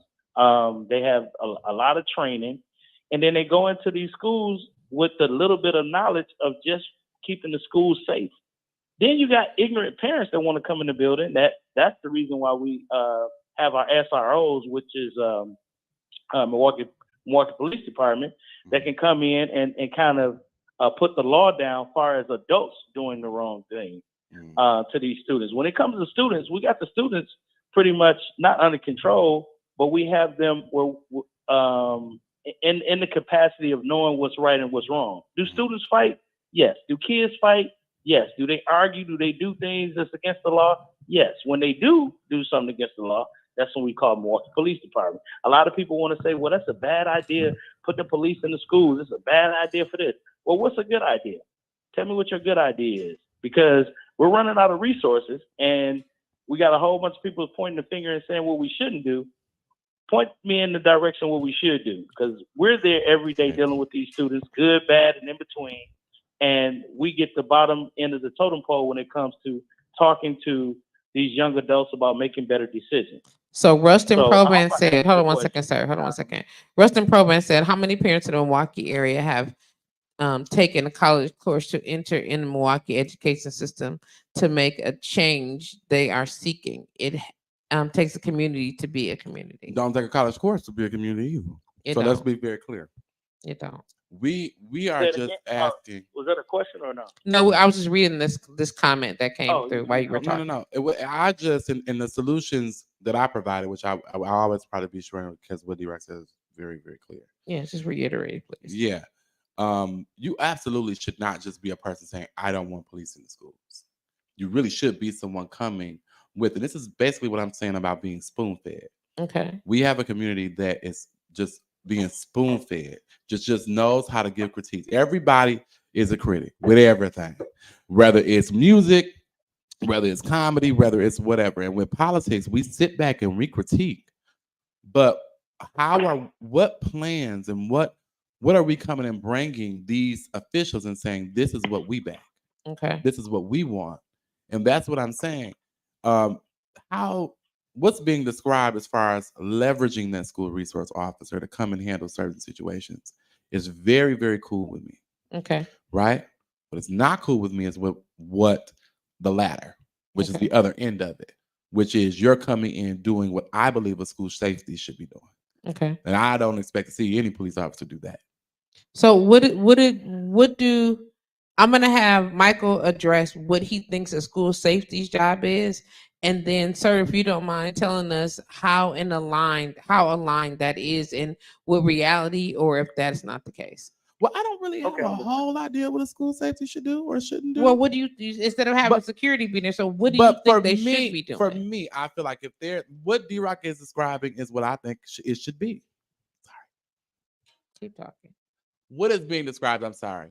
What is being described in front for us is what I think it should be, Okay. which is the school safety handles the children, right? Under what circumstances? We handle the children under the circumstances of, hey, we just having a normal spat at school. They may not be having a good day. I can get that.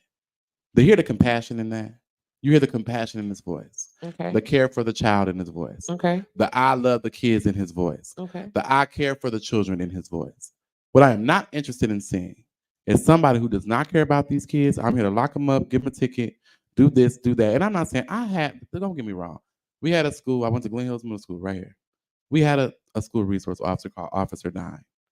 But I know the intentions of the people that are looking to put more school resource officers in these schools, and it has nothing to do with the safety of the children. Okay. It's the motive behind it. Okay. What is the motive? Or so Well, you perceived motive? My perceived motive is police your children earlier. We can get this pipeline started faster. Okay. What do you think, sir? Based on what he told? I didn't hear the entire thing, and a lot of people that's not in the district, they see what they hear and they see what they see and hear on news, right? I challenge any of the listeners or any of the community or any of the parents that don't know to just volunteer one day a week, or just take off one day and go up to an NPS school, introduce yourself to the principal, and just walk around the school. It depends on what school you at. Every climate is different, right? Right. So you might hear about somebody got jumped at a school, right? You might hear that a student, I got jumped. 9 times out of 10, that student got beat up by one kid with 2 fists. I've seen it. I've heard it. They lost the fight, and then all of a sudden they got quote unquote jumped. Yeah. Right? As a parent, if I hear my son call me and say, you got jumped, it depends on what kind of parent you are. Right. Okay. If you that ghetto parent, you picking Junebug them up, you headed up to the school, and you're going to fight anybody that jumped him or where they at and all this kind of other garbage, right? But when you calm down and figure out like a good parent should, what happened? What went on? Well, I got into a fight with this boy in the auditorium or the bathroom. I'll put it in that. This one little kid got into a fight in the bathroom, right? Okay. He's fighting another kid. He's beating the other kid. The other kid, brother or best friend, is in the restroom too. So he jumps in and helps fight. Did he get jumped? No. A lot of people don't understand what jumped is, or when a kid say, "Daddy" or "Mama, I got jumped," or "Call Ray Ray them, I got jumped." You think about what you've seen last on somebody getting jumped on TV. With I don't know what it is. These kids nowadays, and I'm just being honest with you, are not getting jumped. They don't know how to fight. They get beat up, and then they want to call Junebug them in and they uncle them in and commit a crime. Now, hear me. I tell In people those all the time, situations, kids fight. They're not going to stop because resource officers are there. no, They're not going to stop because adults are there. They're not going to stop fighting. We've been fighting since day one, right? Right. Makes me mad. The thing that makes me mad is it gets blown out of proportion. Yeah. When adults come in and commit child abuse on other children. Right. You cannot do that. Yeah. You ain't even supposed to put your hands on somebody, on your own kids, less known, put your hands on somebody else's kids. I know a couple of adults that's willing to take assault charges for children that are 18-year-olds and older that's fighting their younger kids. But you know know what? what? That's part about that. But you know what? Tell you about this. The crazy part about that is any student inside of a school is a minor. Yeah. See, a lot of people don't understand that. They can be 19, 20 with an IEP, but they are a minor. So if you hit a student inside of that school, no matter how old they are, if you get a good district attorney, you're going to jail, and you might have a felony on you for child abuse, which will stop you from doing a lot of jobs that normal people that don't have felonies can do. So a lot of people are not sticking to the facts. They're sticking on how they feel, and they don't understand that some of these things that happen in these schools are happening because of bad parenting.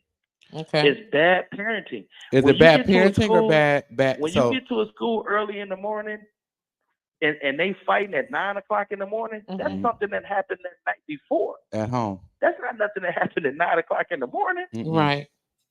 Hold on 1 second, D. Hold on 1 second. You had a question. I did. Hold on 1 second, sir. Hold on 1 second. Can you hear me?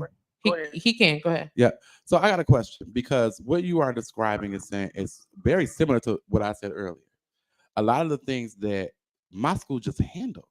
I don't remember my school calling parents. I just don't remember that. Now, if something really serious happened, absolutely. You fighting, of course, your mother's gonna get a phone call. But I don't remember it being on, and don't get me wrong, there are things that happen. But there were riots that happened when I was in school. There were 20 people getting jumped when I was in school. Was there a camera? No. Well, did I hear about it? Yeah. There were people and things happening. And so my thing, and what always irritates me, is people describe these children like they weren't once teenagers, and we didn't have those stories too. We do have those stories. That didn't happen. You're a liar. Yes, it did. Where do you think they learned it from? Yes, it did happen. They learned it from home. Yes, it definitely happened. And that's why we have different units that deal with certain situations dealing with these students. Sometimes we have students that simply lie on each other, they lie on staff, and then we go back to the cameras and figure out that's not what happened. And then the parent is saying, well, if it did happen, no, it's not if it did. Mom, you was up here acting a damn fool because of what your son told you, and it wasn't true.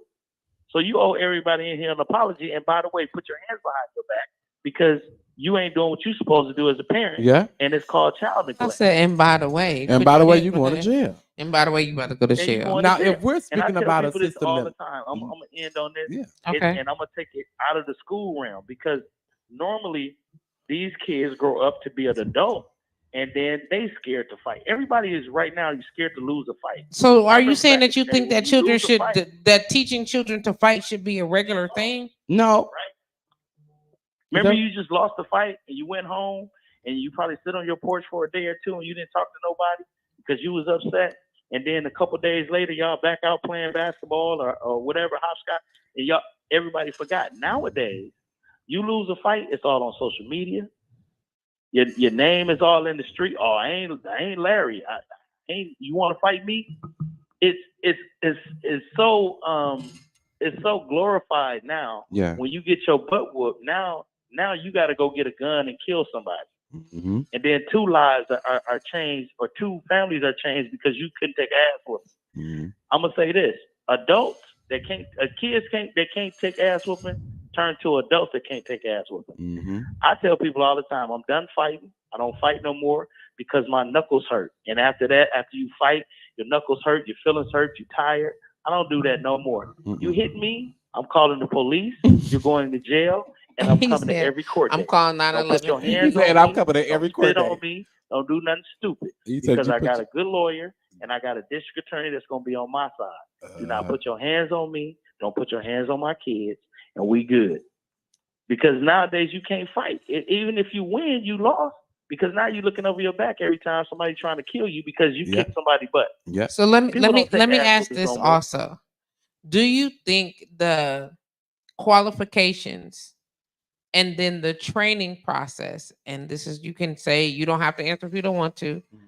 Do you think it is stringent enough to do the job that we are expecting for our children? Yes. And I'm going to tell you this. You can train a police officer on how not to shoot black people. Is that going to stop that individual? no, No. You can do all the training in the world. So the training is a great training. It's training to understand that it's not physical. And I'm going to give you the training course that we take, and it's across the country. Okay. Matter of fact, it's across the world. They're using it in China. It's called CPI. They call it Crisis Prevention Intervention. It works. I know it's a comedian out here talking now about, yeah, you put your hands around my neck, then I'm going to do this, I'm going to do that. But listen, it's just telling you techniques on not getting caught in these situations. And if you do get caught in these situations, this is how you can react to it without getting a case brought up against you. So it's plenty training out there. The person that's being trained is the person that's going to make a decision whether to do the right thing or the wrong thing. It does not matter. I can train you how to pick up dog shit, right? You stupid. But if you see the big clumps and you just go past them, that don't mean I didn't train you how to do it. That just means you didn't want to do it. Indeed. So it's training for everything. You can train. Somebody train people how to do broadcasting. We have good broadcasters. We have horrible broadcasters, right? Okay. You got people that carry the mess. You got people that want to always gossip and carry the mess. I don't think that's newsworthy, but that's who getting paid now. So everybody will do that. Is that a bad person or a good person? Was they trained the right way? Yes, they was trained the right way, but they made a decision to do what they wanted to do. So let me So ask that's you not on the this training. That's before on the actual person. I just wrap up. It did kind of. I guess it gave me some roundabout. But I guess my question is for you, like, wholeheartedly, because the platform that Mike is saying here is that we should minimize, if not eliminate, the concept of police officers in the actual police authorities that are supposed to be patrolling the streets and handling those types of crimes. We should remove that engagement from our children, so that they're, quote unquote, one, not used to it. You get what I'm saying? And two, that they're not finding a reason to, quote unquote, adjust themselves, become acclimated. to that type of Well- engagement and or set themselves up. Hold on 1 second. But my question is, what do we do about those that take those jobs But see, I like and don't care? I like what D-Rock is saying of how that is leveraged, but I don't know if that's concrete, right? Is that the policy? Is that how you all? Is that what every school follows? Does every school say, "Hey, we leverage our resource officer," or is your resource officer patrolling your hallway?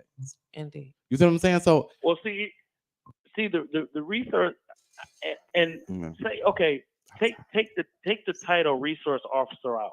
Okay. Take that title off. Okay. We need other resources for some of these students in some of these schools.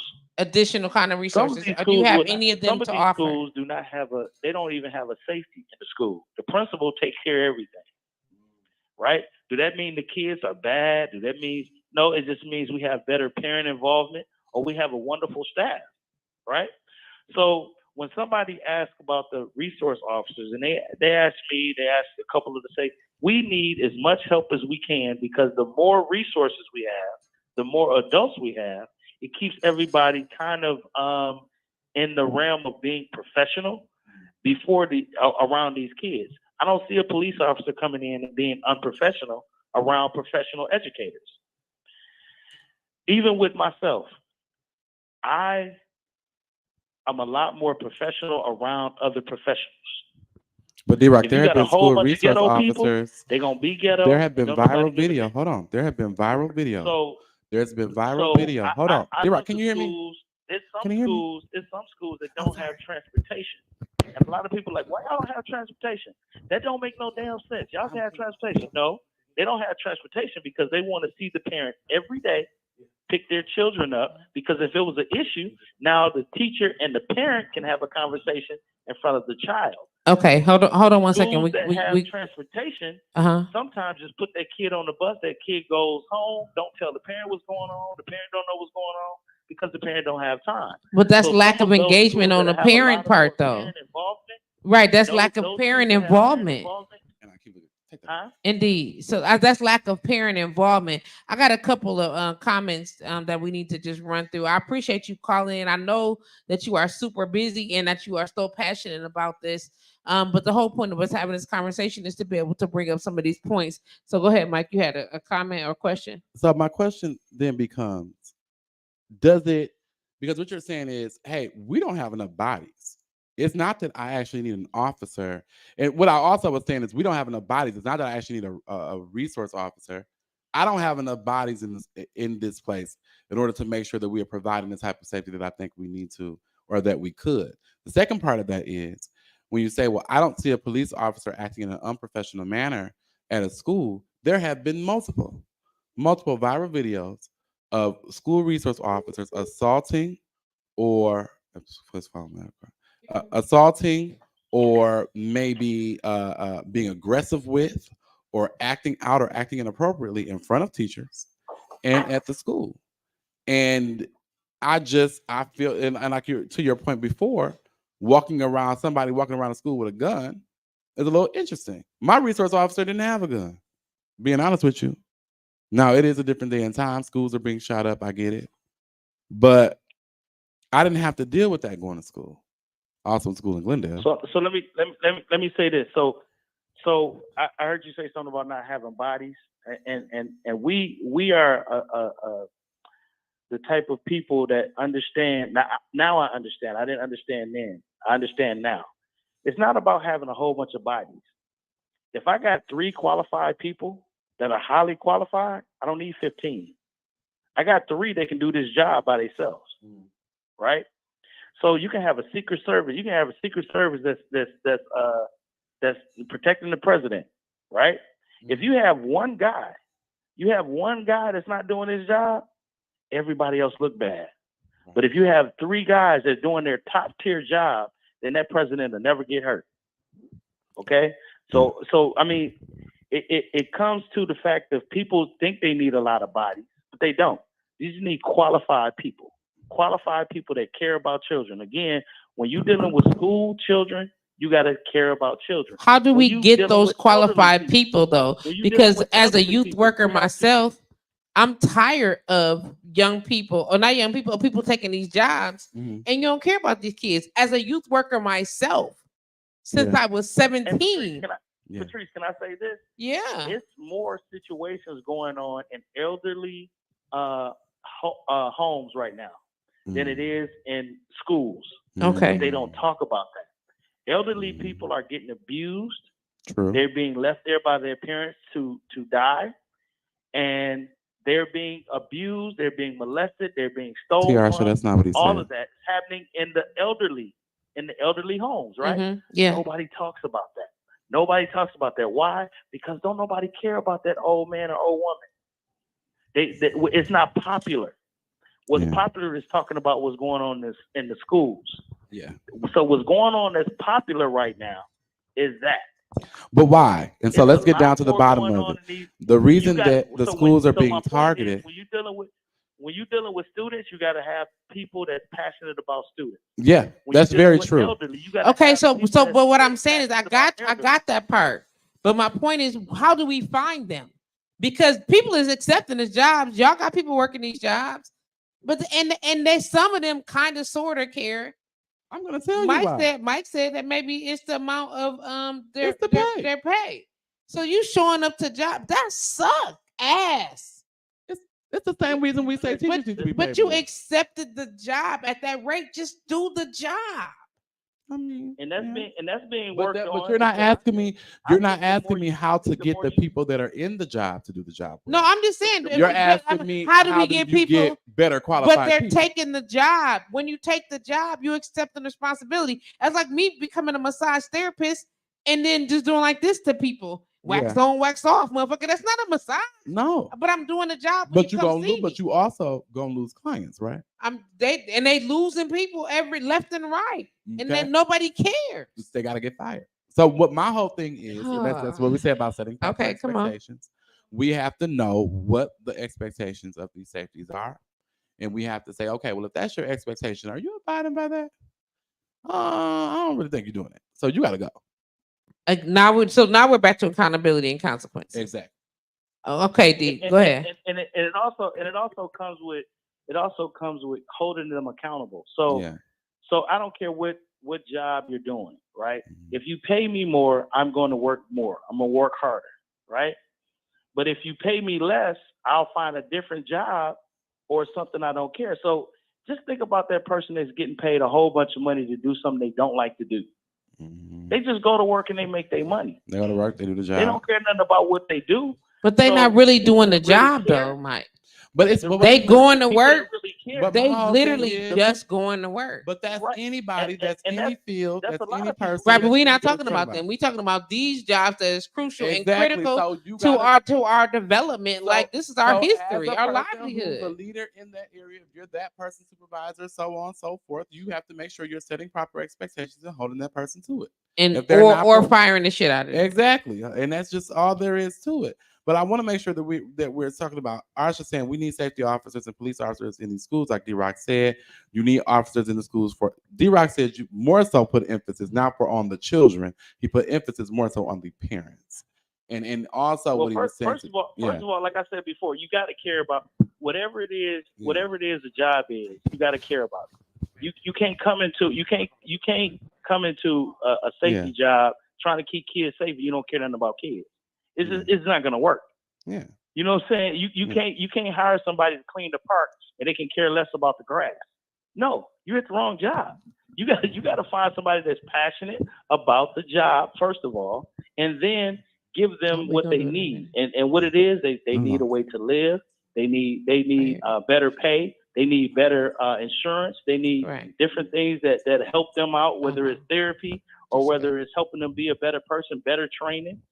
I mean, we can go on this all day, but I think that the MPS or all school districts, I'm not just going to say MPS, I think all school districts need some type of parent support and parent training, because some of these parents don't have a clue what should be happening in schools, and the things that are happening in the schools, they're trying to hide it. So, right. I mean, I think it needs to be a parenting class where we get parents in, and then the parents be like, "Oh, I didn't know that." How do we And make it we need some more mandatory? How do people. we make that We need some- mandatory?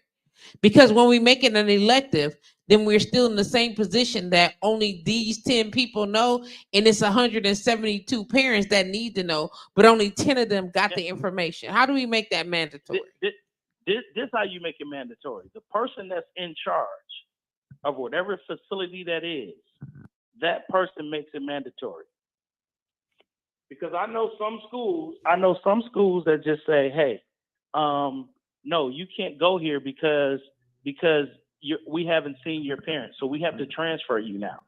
So you Or want you to have be to go to involved, different schools. basically. You want your children to go, you want your child to go to this school. Well, we require that our parents are engaged. We There require you go. we There require you go. active engagement. And if you There can't you do go. that, your And child if is you not can't, accepted here. And then you please got to know go to that if different you schools. don't, Yeah. It starts with the leader. indeed. Shout out to Rustin Province again, who says, how many parents in the Milwaukee area We did that one. have been taking to college? I read that already.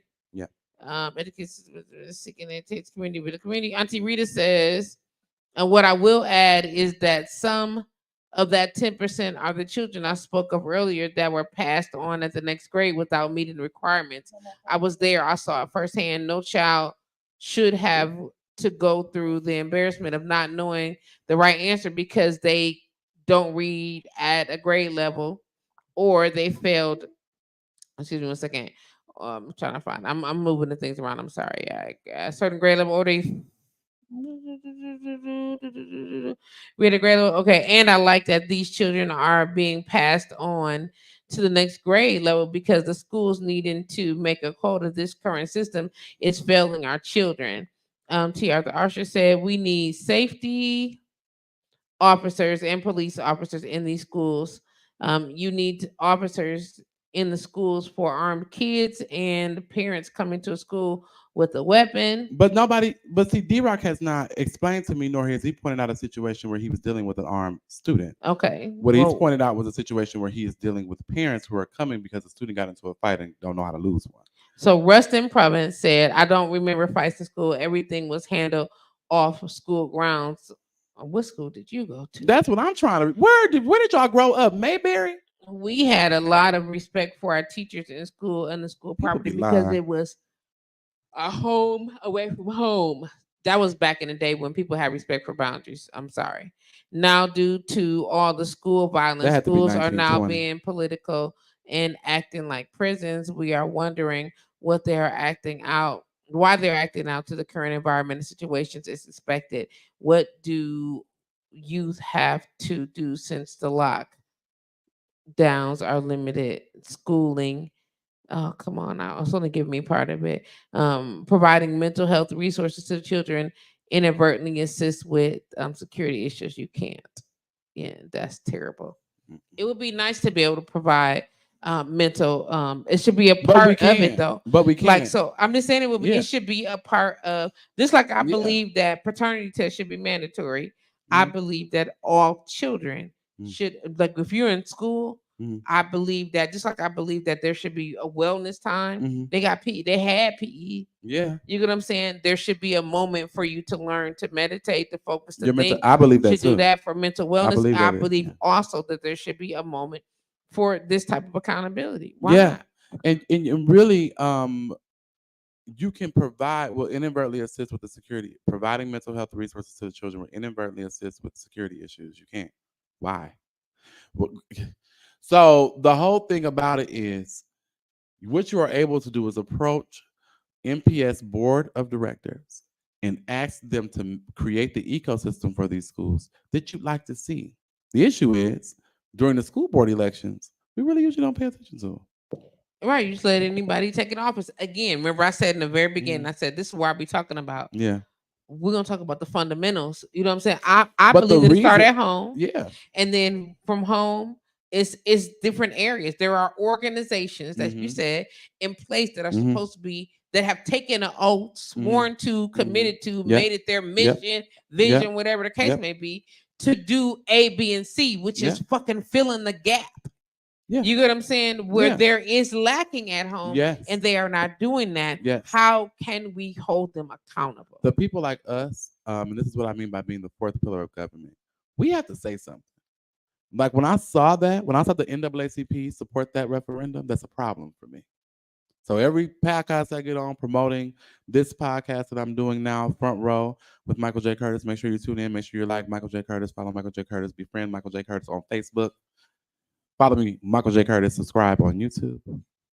Your Life by Mike on Twitter. That's URLIFEBYMIKE. But here we're saying, right? We have to start saying, hey, that decision the NAACP just made, not good. Local chapter of Milwaukee NAACP, shame on you. That's not okay. The fact that our businesses, Milwaukee businesses, Black businesses, are not getting money from you, African American Chamber of Commerce, Black Chamber of Commerce, but somehow you're able to do award shows like you really doing something in the community and you ain't doing jack shit. That's a problem for us. You see what I'm saying? Hey, NAACP, where we at? Urban League? Hey, Urban League, you're here, the Urban League, when white politicians, they're being lazy when they do it. But when they come to you, that means you're going to them on behalf of us or any other organization or any other money you will come to accumulate because your mission is to serve that community, right? When that happens, what are you saying and what are you doing? What are you doing with the grant dollars that you're receiving from the state? Because I want you to understand these organizations that I've just named, especially the African American Chamber of Commerce and the Black Chamber of Commerce, receive money and grants from the state and other organizations to give out money to Black communities, and you all are not seeing it. So where is it going? Is it going to them doing classes saying they're teaching you how to write a business plan that you probably already got? Is it going to them paying themselves and their staff to just have a building and say that they're African American Chamber of Commerce or the Black Chamber of Commerce? Or are they really putting out the resources and the money that they're getting from the state on your behalf? That's the question you got to start asking. And then when that happens, you can finally say to the state, hey, you're giving enough or you're not giving enough money to these organizations. But we can't do that until the organization does its job. Then we can all get on the same page. Auntie Rita said, you guys should look up the Title 4D of the Federal Child Support Act. A lot of issues you are talking about are the responsibility of this act. Under Title 4D, the federal government reimburses $2 of every $3 that the state spends. The eligible program costs for providing child support services. Each state must create a program to find non-custodial parents, establish paternity, establish and enforce child support obligations, etc. Okay, that's Listen. you. That's covering you. Huh? That's covering you. That's covering me? Yeah. What you mean? That ain't covering me.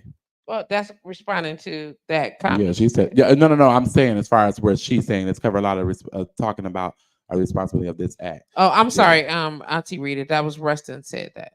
Rustin said that. Okay. Yeah, because if children are getting the help that they need, they can learn how to deal with their anger and aggression, and there will be less fighting and disruption possible. Shout out to Auntie Rita. I read your comment above wrong. I missed the assist. I catch what you're saying. You're right.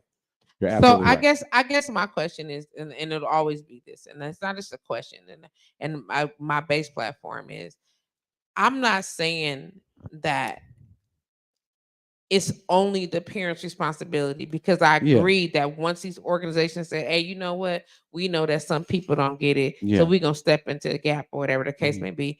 I still keep going back to the very beginning though. You know what I mean? Like, so are we sending our parents to therapy? Are we this is the thing. This is the thing. This is what I mean by unlocking resources. Okay.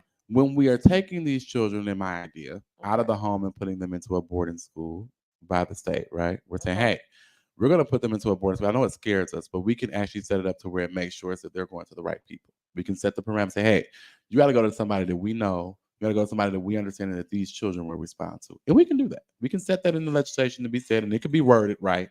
And we can do it in the right way and make sure that works, right? Okay. Now, in the CPS, when children get taken, they don't just take children from their parents. CPS actually does give these parents resources. They give these parents tools to help them, whether it's a parenting class, whether it's finding a better home, to reunite these children with their parents. Okay. And we can introduce, because some of these parents are saying, I can't whoop them. What you want me to do, beat them? I can't keep them. I can't whoop them. I can't keep them at home. I don't know. I'm at my wit's end. And yes, I raised them, but I thought I did all right. I messed up somehow, somewhere along the way. But that's my thing though. Yeah. You get what I'm saying? Yeah. Like we ain't made it to the organization yet. We'll get to those people who said, you know what? I know Janice, it's because Janice can be black or white. Yeah. Is having trouble at home with her son or with her daughter. You get what I'm saying? Yeah. And we need to create something to give Janice the resources that she needs. So they doing that. And you talking about holding these different organizations as supposed to accountable. I'm with it.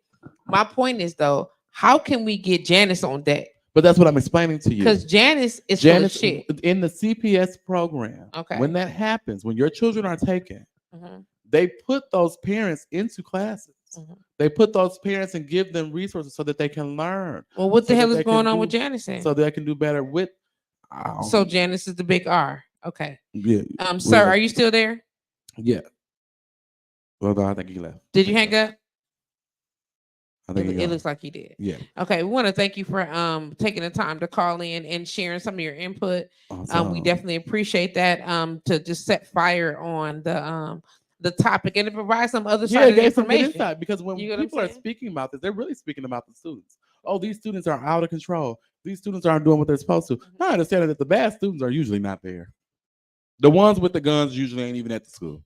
But it do be some kids that's out of control. Some of them are there out of control. Like it's there. And I know that if we're talking about, we're looking at the grand scheme of things and we're looking at percentages. Yeah. You get what I'm saying? The greater percentage is not that's causing the issue. Yeah. It's a smaller percentage. But we're back into the concept. But we're everybody. You can't police. You can't just police only 10 of the kids. Yeah. Because I was the kid that didn't get caught. Yeah.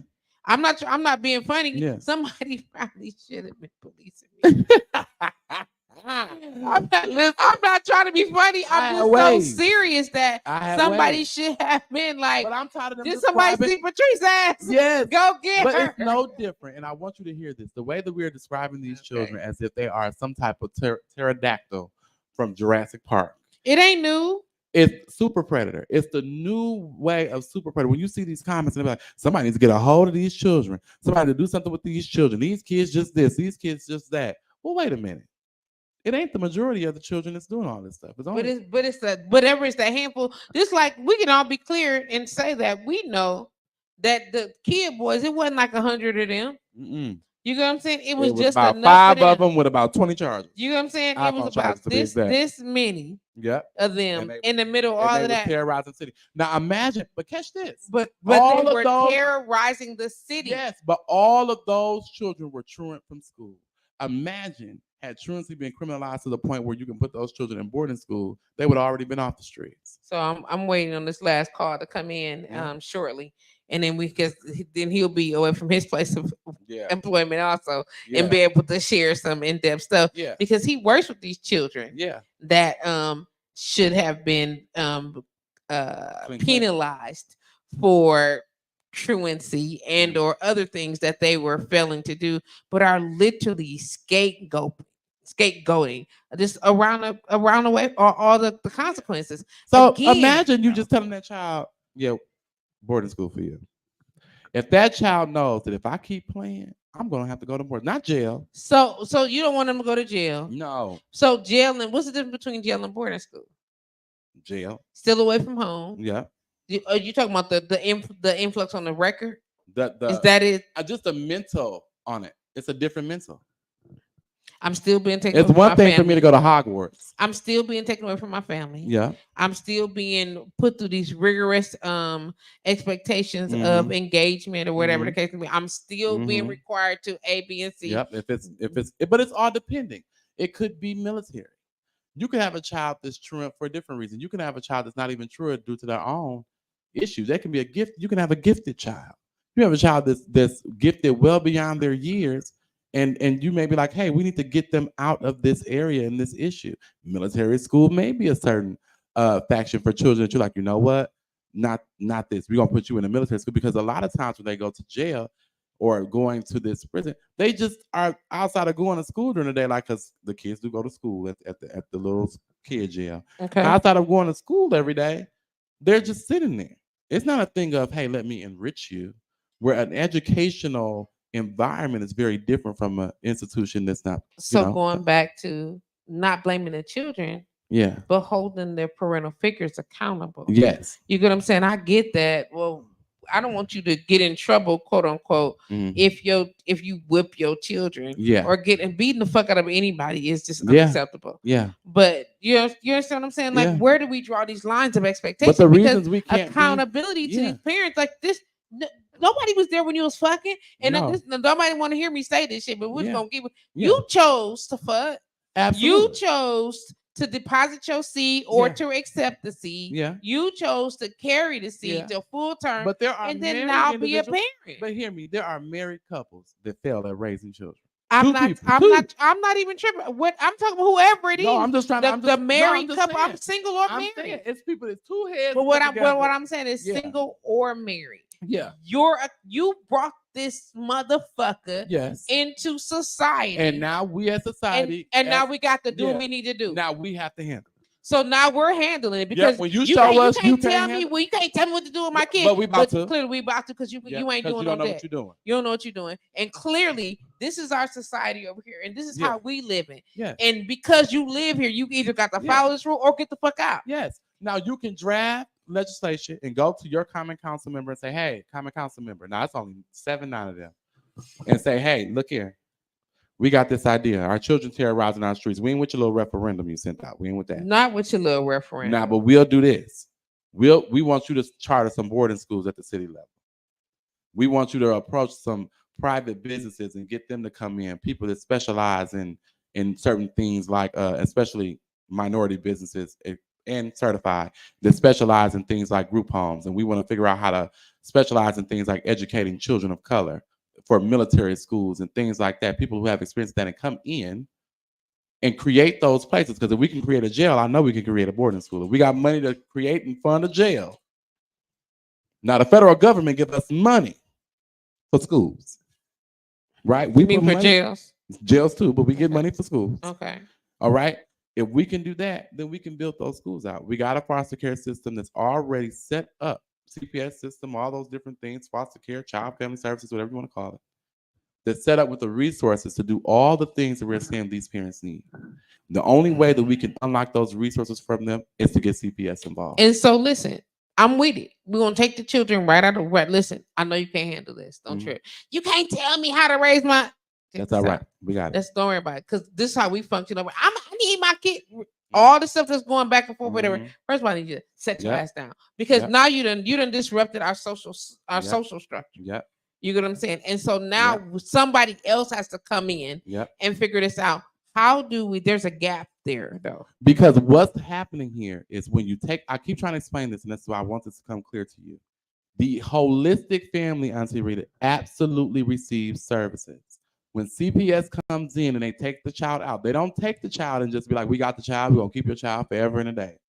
They actually do the work with the parent to reunite the child with the parent because that's where they would rather have the child be, with their parent. So they do the work with the child. Why do you think that they would rather have the child be with the parent? It's less work. Okay. Less money, less work. I could just put you back with the mama. But and then it's also better for the child emotionally because they do what is best for the child. If taking the child, like if they say, well, we would take the child, but we feel like that will cause more of an emotional burden on that child to be taken out of your care than it would to give them to somebody else or put them somewhere else, then they're not going to do that. Right? Okay. So, but here's the thing. We can make sure in introducing them to that, and it's sad to say it, it really, really is, but it's just true. Okay. That we unlock those resources for the child and the parents when we introduce them and when we introduce that system to the equation. And right now what we're seeing is that for those children, they need that support on the front end. And if we do it that way, we can do it on the front end instead of the back end when they're actually breaking the law and got to be handled differently. So I'm with that, doing it on the front end. I'm with doing it on the front end always. Yeah. But for those that have apparently slipped through these cracks, I know this is not popular opinion. Yeah. But I say it all the time. Yeah. I think we should just go gather them little motherfuckers up and then decide. Listen, these are the rules. Which would in your mind is like a boarding school. This is what you need to do. And if you cannot do that, then you got to go. You get what I'm saying? And a lot of people don't subscribe to capital punishment or the death penalty or death or execution, whatever the case may be, or pruning, as they said sweetly. You know what I'm saying? I just believe that because of the lack of consequence, we are put in a position that we specifically us, we're not even talking about other races. We feel like once we get to this, I can't nobody tell me nothing. I could do what I wanted to do. You can do that, but there are consequences to your behavior. And if you do not adhere to what that looks like, guess what's gonna happen? Fuckery. Exactly. How do we though? If you say you got it, it's two of y'all. You got a sister and it's you. Your sister got kids, you got kids. Your sister kids is the epitome of what we are talking about right now. And your sister's like, can't nobody tell me how to raise my kid. Now, are you responsible for talking to your sister? How so? Me? Oh, I'm responsible. I'm going to do it. Okay. And I'm going to say, hey, you have the opportunity to do something. And if you don't, somebody else going to do something. Okay. Since if you don't get together with Craig, they're gonna take your kids. They're gonna take your kids. They're gonna take them to the boarding school. Take them to the boarding school. You gonna have to go visit them at the boarding school. Instead of the consequences that would be detrimental to our permanent record, is what you're saying. So don't send them to prison. Don't send them to jail. Right. Send them to a different space where they can learn these things. Well, it and is what if while they're there, they're still being rebellious, still being confrontational, still not following the man, I'm not doing that. I'm not doing that. Fuck this, fuck y'all, and all the things that come along with it. And I want to give the teachers leverage where they can say, oh, okay. Because those referrals piled up. Right. And then what? And then boarding school for that ass. Okay, you go to boarding school. What happens if boarding school ain't well, working? if you at military school, they're gonna handle you like they handle people at military school.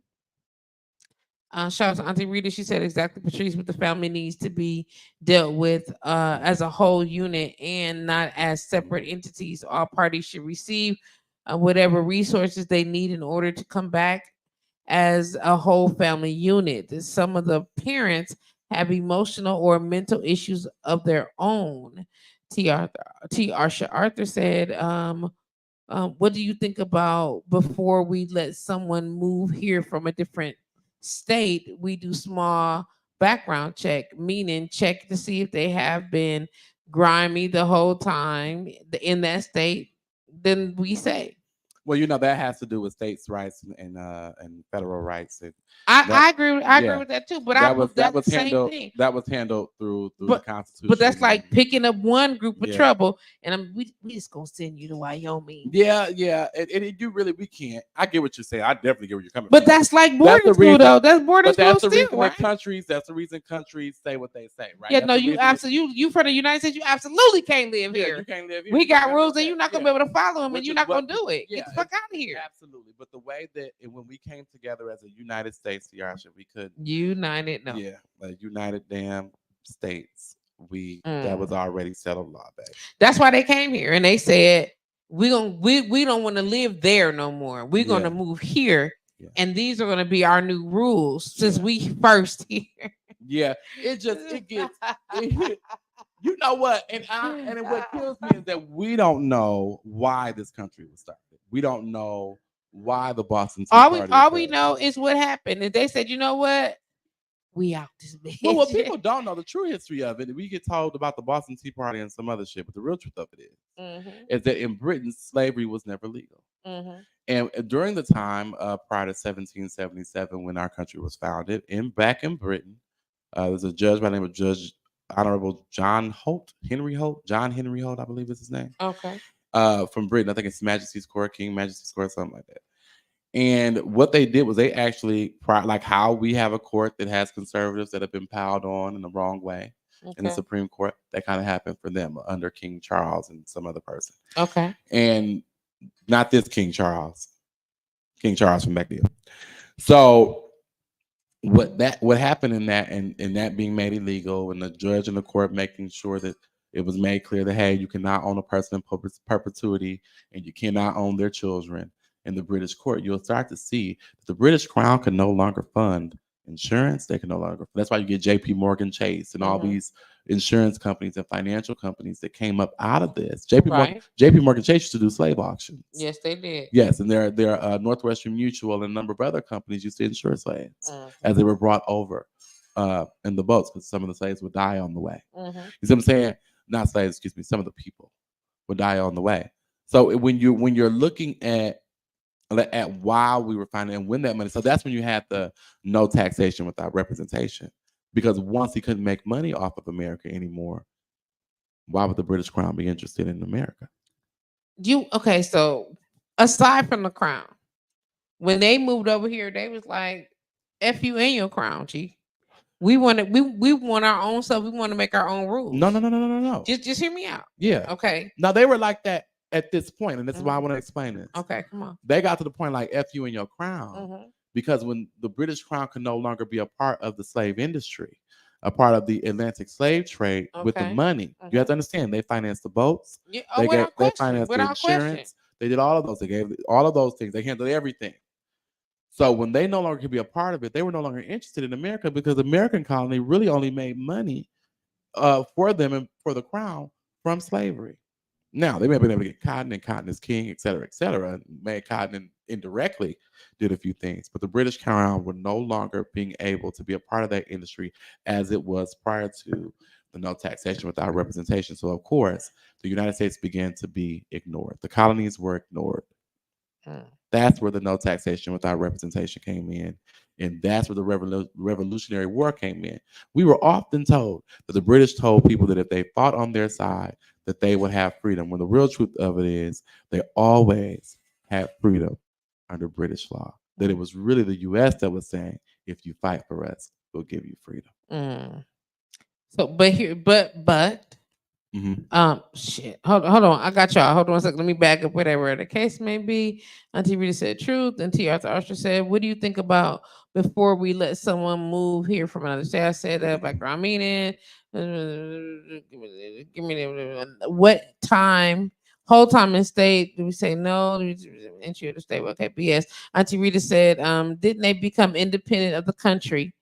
And then they decided that they wanted to do their own thing, and the king didn't like it.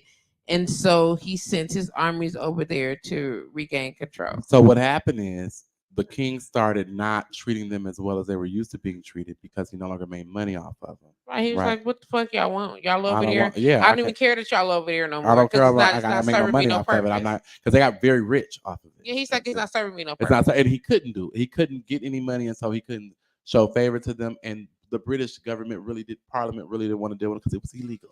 Yeah. And so it was kind of like something that you really can't do. It's kind of like the federal government getting federal taxes off of weed. You can't.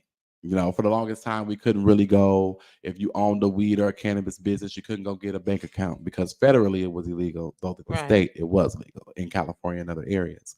So it was kind of very similar, right? Slavery is not legal here, but we're saying that it's legal in the British colony that is America. Okay. So please understand, this is the American British colony. Once they decided, and that's why this is treason, once that happened, and they were like, hey, slavery isn't legal, they saw that coming. Judge Holt was in Virginia giving rulings, and there were judges that were in America giving rulings according to what the Majesty's Court had sent out, saying, hey, that slavery isn't legal. That happened in Virginia. You got to go look. There was a lady who even sued for her freedom and won. I believe it's in Massachusetts. And so these things were starting to happen. That's a whole lot to have to do, though. It really, really is. That's a whole lot to have to do. It really, really is. And so because these things were seen and they seen the rumblings of this coming, they knew that they had to separate from Britain. Otherwise, they would have to stop slavery. And then otherwise, they wouldn't survive. Because remember, this American colony and this American experiment would not exist if not for slavery. So let me ask this. So basically what you're telling me is that they figure out, in order for us to span as quickly as we need to be able to bring in people to help us to do this. We brought these people to help us to do this. Oh, that's nice. Oh, and while you're at it, no, you're scum. You're less than me because I'm the shit around here. I brought you here. Xenophobia. And now I'm in a position where I'm in control of this area, this land. Mhm.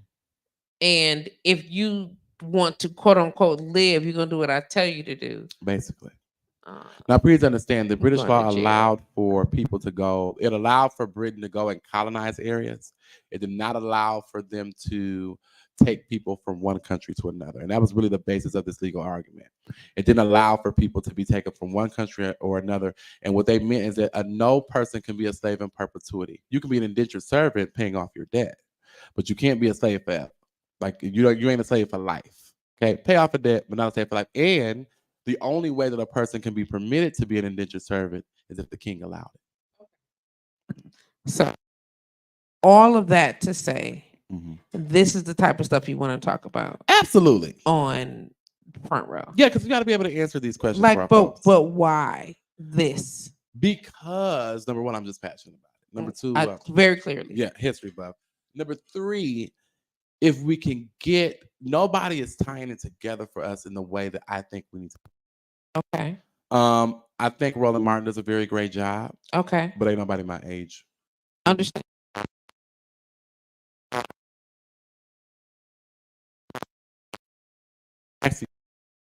Right?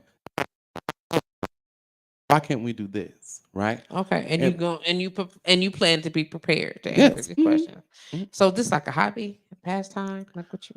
I hope that it will one time be a full time, but it's gonna be a right now it's gonna be a once a week thing. Okay. Starting last week, Sunday in May, and we want to make sure that we're there. I'm going to make sure that I am your, I don't know. Thank the Daily Show. Thank the Daily Show. Miss with little Joyanne Reed.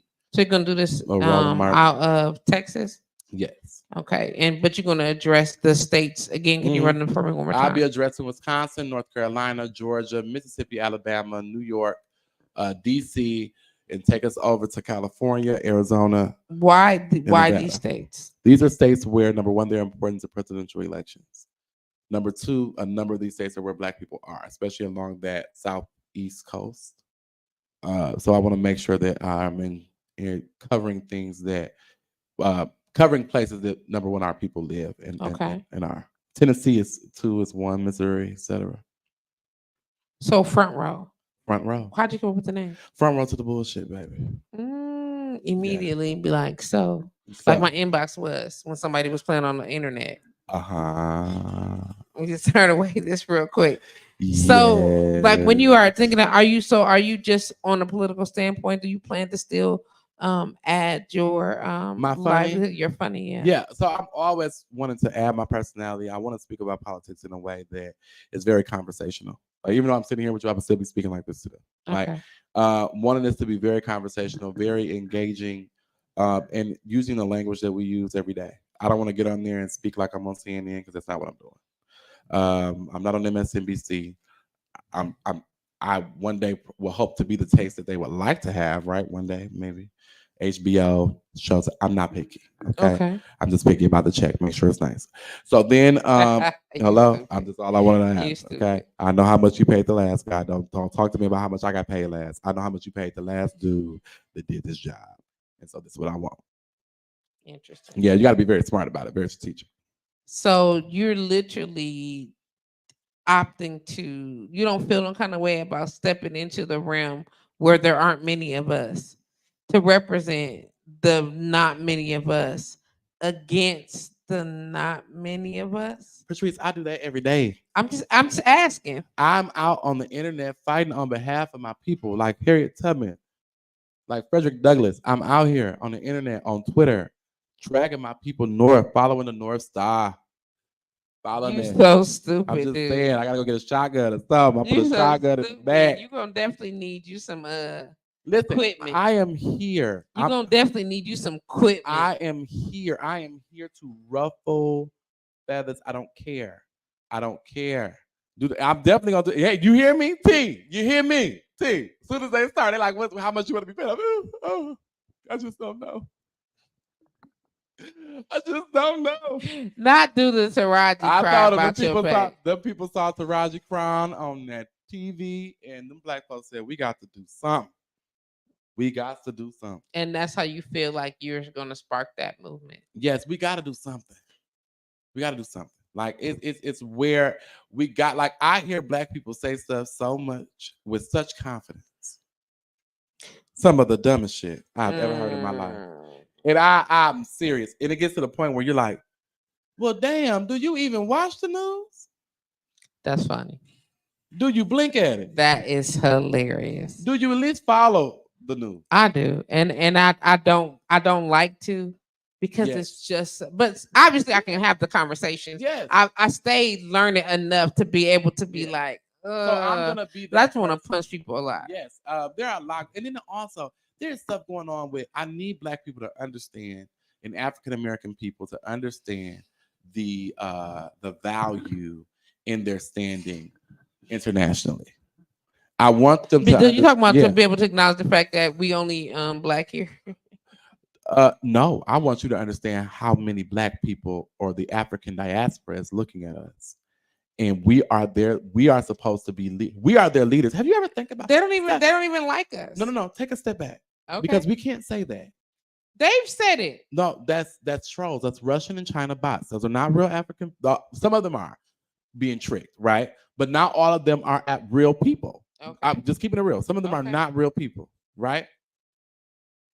African people would be able to be led out of a lot of the trouble that they're having if Americans followed it. They follow our culture, they follow our music, they follow our what we do. They look at what we do, they dress like us, they talk like us, they try to talk like us, they really don't talk like us. But anyway, they look like us. And when we have those, these conversations, we can't fall for it like they do. We have to understand that together we are better. Malcolm X understood that. Like, but how do we get? I think, and I'm not trying to be funny. I think this is my personal opinion, views and opinions expressed. I think that had King not died at the time that he did, I think they did that because him and Mal was finna hook up. They were, but see, this is the thing, and this is what black people are missing. We get so distracted that we're not catching it. But they was like Martin Luther King was a domestic policy that we needed. Malcolm X was the international policy that we needed. He's like, we need to go and get this real quick done. Yes. And it's like, oh, they can't let them hook up. Absolutely, because if they hook up, Malcolm X is going to the UN, which is where we need to go. And Dr. Martin Luther King was working to get black people into Congress and all those things that we see today. But we ourselves have to make sure that we get the NAACP and all these other black organizations and fraternities and sororities. Oh, yeah, I ain't forget about y'all. Them too? Oh, yeah, the AKAs and the Alpha Phi Alphas and the Sigmas and the Kappas and all of those. Mm-hmm. Oh, yeah, I would name more. But the Divine Nine. The Divine Nine. Uh-huh. All right, Eastern Stars and the Masons. Okay. The Knights of Knights of who? Of Columbus or whatever else. The Knights, yeah, I ain't forgot about y'all. All of these different things, all these different organizations of black people. And you mean to tell me don't nobody know how to speak on the behalf of these people? So that's I guess that's where I'm at.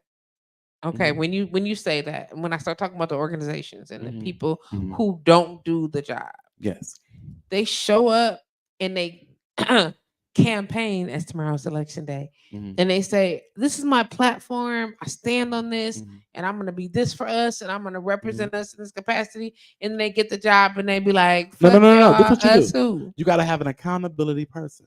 Okay. Right. In Texas, I love this. Dr. Matthews, they created this area for Dr. Candace Matthews to run an accountability area of the Democratic Party. Right? Okay. For the Texas Coalition of Black Democrats, not the Democratic Party, excuse me, Texas Coalition of Black Democrats. I love that she did it. But the reason that she has to exist in that area, and I'm not knocking it, but the reason that she has to exist in that area is because black media isn't doing its job. Because there's no way that Dr. Candace Matthews should be the person that has to show up at a school board meeting when we have black reporters. Right. We have the Grio. We have Roland Martin. We have all of these people. Why is she the person showing up at the school board meeting saying anything? You see what I'm saying? I do. Why is she the person asking the questions? Where is the media? Where are the journalists? And it's black media getting the money they should. And that's the argument that Roland Martin makes. about Black media not receiving the dollars that it should in sponsorship in other areas, and as far as news goes, and us being quashed in that way. I'm just clearing the screen. No, you're okay. You're good. So that's where we always are with this, and it gets very concerning because we have fights on a number of fronts, and we're not paying any attention. But that happens every time, like big scandal shows up every time something is heavy in legislation. Yeah. Because it's a general distraction. Yeah. And we so. And I just wish that the same zeal, I don't blame the people, I blame the blogs. Because if you're hiring So people, you're blaming the person that said, I'm going to be responsible for that. Yes. Because there are people that are responsible, but they didn't ask for the responsibility. They're not claiming responsibility. They out here, they're saying, you know what, I know that need to be done, but fuck that, it ain't you, because it ain't me. Because but if you could be messy about Austin, because oftentimes, I just want to give this to you. Okay, a lot of times they are making it up. It ain't even what's really going on. Politics, at least, is juicy by itself. Could be. It's juicy by itself. Let me tell you why it's juicy by itself. Because if somebody talked to you and said, "Oh, did you know that somebody owes you $200 and they ain't give it to you?" Let me tell you, I heard they owe you $200. Like that little link that they be sending out. You hear me? You gonna want to find out. Yeah, like the little link. If I say somebody owes you, if I said to you the HBCUs were supposed to receive $100 billion, what they believe it's upwards of $100 billion, and they didn't get it, they're not giving them that money. See what I'm saying? But see, we so used to being like, well, they're not trying to get that. We don't even talk about it. We just wave it off. But if I got to the deep nitty gritty of it and said, this is the person who made the decision and told you the gossip behind it, you'd watch. So I just have to make it salacious. Don't throw these words out at people. Everybody don't know goddamn salacious. Oh, I'm sorry. I just have to make it entertaining and engaging. And you think that that's your thing? Oh, you know that's right. I'm just asking, is this your thing? This how you feel like this? Yeah, I just told y'all about Shanty Hamilton and Cavalier for free. Y'all welcome.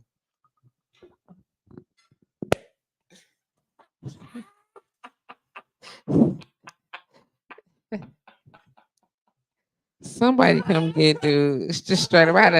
I could have just turned the button off. I just told y'all about the backroom deal. What none of us. That's what you're doing? Yeah. I'm ready. I'm telling y'all about so all we the know mess. that this shit. I'm just I don't know if it happened, but I think it did. So here's the deal. You know that this is not necessarily the safest business. Yes. That you this safest platform you're stepping into, the realm that you are stepping. Hey, my biggest scandal is that I'm gay. Whatever else they pull out, it's gonna shock me too. Whatever. How's that a scandal? The scandal gonna be me dating a woman. That's what I think it's gonna be. Let me find out. They're gonna pull a woman out the woodwork. He's a liar. He's a liar. Look, her name is. Give me a name. I'm not. Her name is Kelly. No, and we are not. We are not gonna use no names. That's what we not. Because it might accidentally be somebody's name. Accidentally be somebody named Kelly. Like I have nothing to do with this. Kelly, my cousin, Bartender's Lounge, Wednesday, 7 to 4 p.m., 7 to 9 p.m. We together, time. She Kelly, like, listen, Kelly, we out here. Kelly is also lesbian. See, and so you understand what? Nah, that's not gonna go well. That's not gonna go well. It's gonna be the scandal they're gonna pick. He was with Kelly. We saw him. Do you still perform? I am starting back. Okay. I kind of got a little disenchanted. Okay. Because I kind of feel like I was doing it just to do it a little bit, and I wanted to kind of get the passion for it again. Okay. And so now I want to get back out. I did go to the Improv. I would like more urban comedians. Can I say it like that? Yeah. To show up to open mic at the Improv. I believe that it gives us an opportunity to be seen by people that usually wouldn't see us, and an opportunity to take advantage of things that we usually can take advantage of. Do you consider yourself to be a leader? Yeah, sure. Young man brought up in inner city Milwaukee. Yes. Great educational background, solid work history. Mm-hmm. You get what I'm saying? And now you're stepping into a concept, an arena that we all know can be pretty dangerous. Yeah. Because when you start calling people out, especially nonprofits, them type of orgs, whatever the case may be, people in higher excuse me, y'all. What's the talk about? People in just in higher ranking, higher positions, whatever the case may be. Yeah. You know, powerful folks will have you fucked up and destroyed. They try. No, I'm just saying it may not be you. Yeah. And I'm so adamant about it because again, the episode of the show that I was watching recently, Yeah. a young lady was on there. There's a gentleman running for the medical board. Gotcha. And she was like, not that bitch. And everybody was like, why not? She was like, I was 13, he raped me. And they was like, what? So she filed a complaint for an investigation. He showed up like, bitch, you ain't got nothing on me. Of course, I'm improvising. And she was like, I'm not doing this. You must be scared. I'm not scared of nothing. You ain't got nothing, whatever, blah, blah, blah. And she had been keeping this secret all this time. But in fact, is she was 13, she had a son. So the proof is the son. Ooh, you know what I'm saying? So she was, even with her not wanting to talk about it, share none of that. She was like, and she never wanted to bring him involved, never wanted to involve him in any capacity. But he heard the rumors once the gentleman started the scandal and started to just rub her name in him, defame her across the internet. Yeah. People start getting a hold of that, and because he was doing it blindly, didn't know. The son was like, so why he doing this? And she was like, I don't know why he doing that. He trifling, blah, blah, blah. And he was like, I don't like that he doing this. And then other people was talking shit and talking trash. Somebody overheard her having a side bit piece of conversation with somebody else, felt bad, told the boy, he pieced it 1 and 2 together and was like, oh, I gotta watch this show. I'm a victim of rape. Wait a minute. I'm a child of rape. Oh, it's not. It is. Wait a minute. I'm a child of rape. Yeah. And I'm the result of that. And so he bust in on her medical board interview and was like, we're not withdrawing anything. He a pedophile and I'm the proof. And they was like, you the proof. But the doctor did what? Hold his whole face because he was like, you ain't got nothing, blah, blah, blah, whatever. You know what I'm saying? And then and your son is a doctor also. But that's another story. It's crazy. All that to say is that people empower when you become popular, either because you're really good at something or people start saying they hold you in a higher court or high accolades, then they expect certain things of you. People know I ain't lying. And when you start knocking shit down, it get dangerous. It get messy. People like, you trying to take me down. You trying to ruin my life. I'm coming to see you, Michael. Let these people know why they listen. They probably listening right now. And I want you to let them people know to come. I want them to come see. Come look at the camera with me. Look at the camera with me. Michael J. Curtis is off Burleigh. Oh. Don't fool yourself. Please don't go looking for Michael. Don't come looking for me. I know that Michael was off Burleigh. I'll be outside. Don't come looking for me, please. He's standing outside. Yes.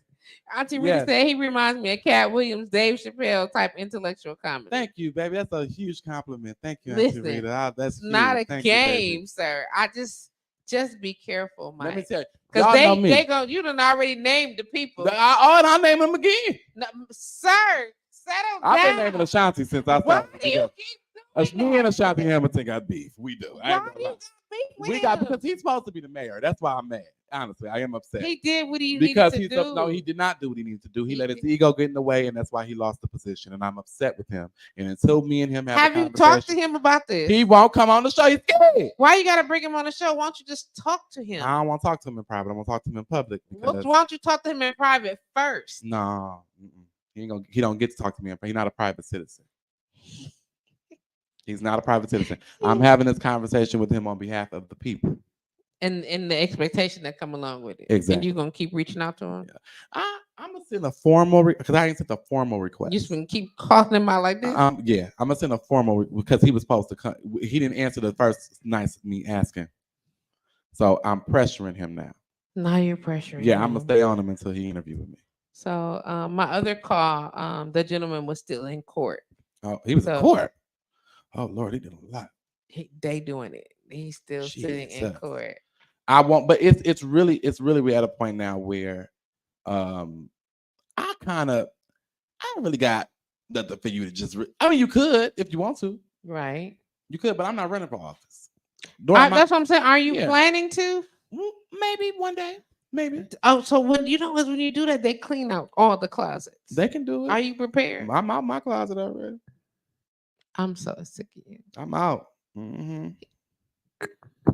Well, I just realized what you just said. Shut your ass up. When is the damn launch, Michael? It's going to be May. What's the last Sunday in May? Let me see the. Because I keep saying last Sunday in May.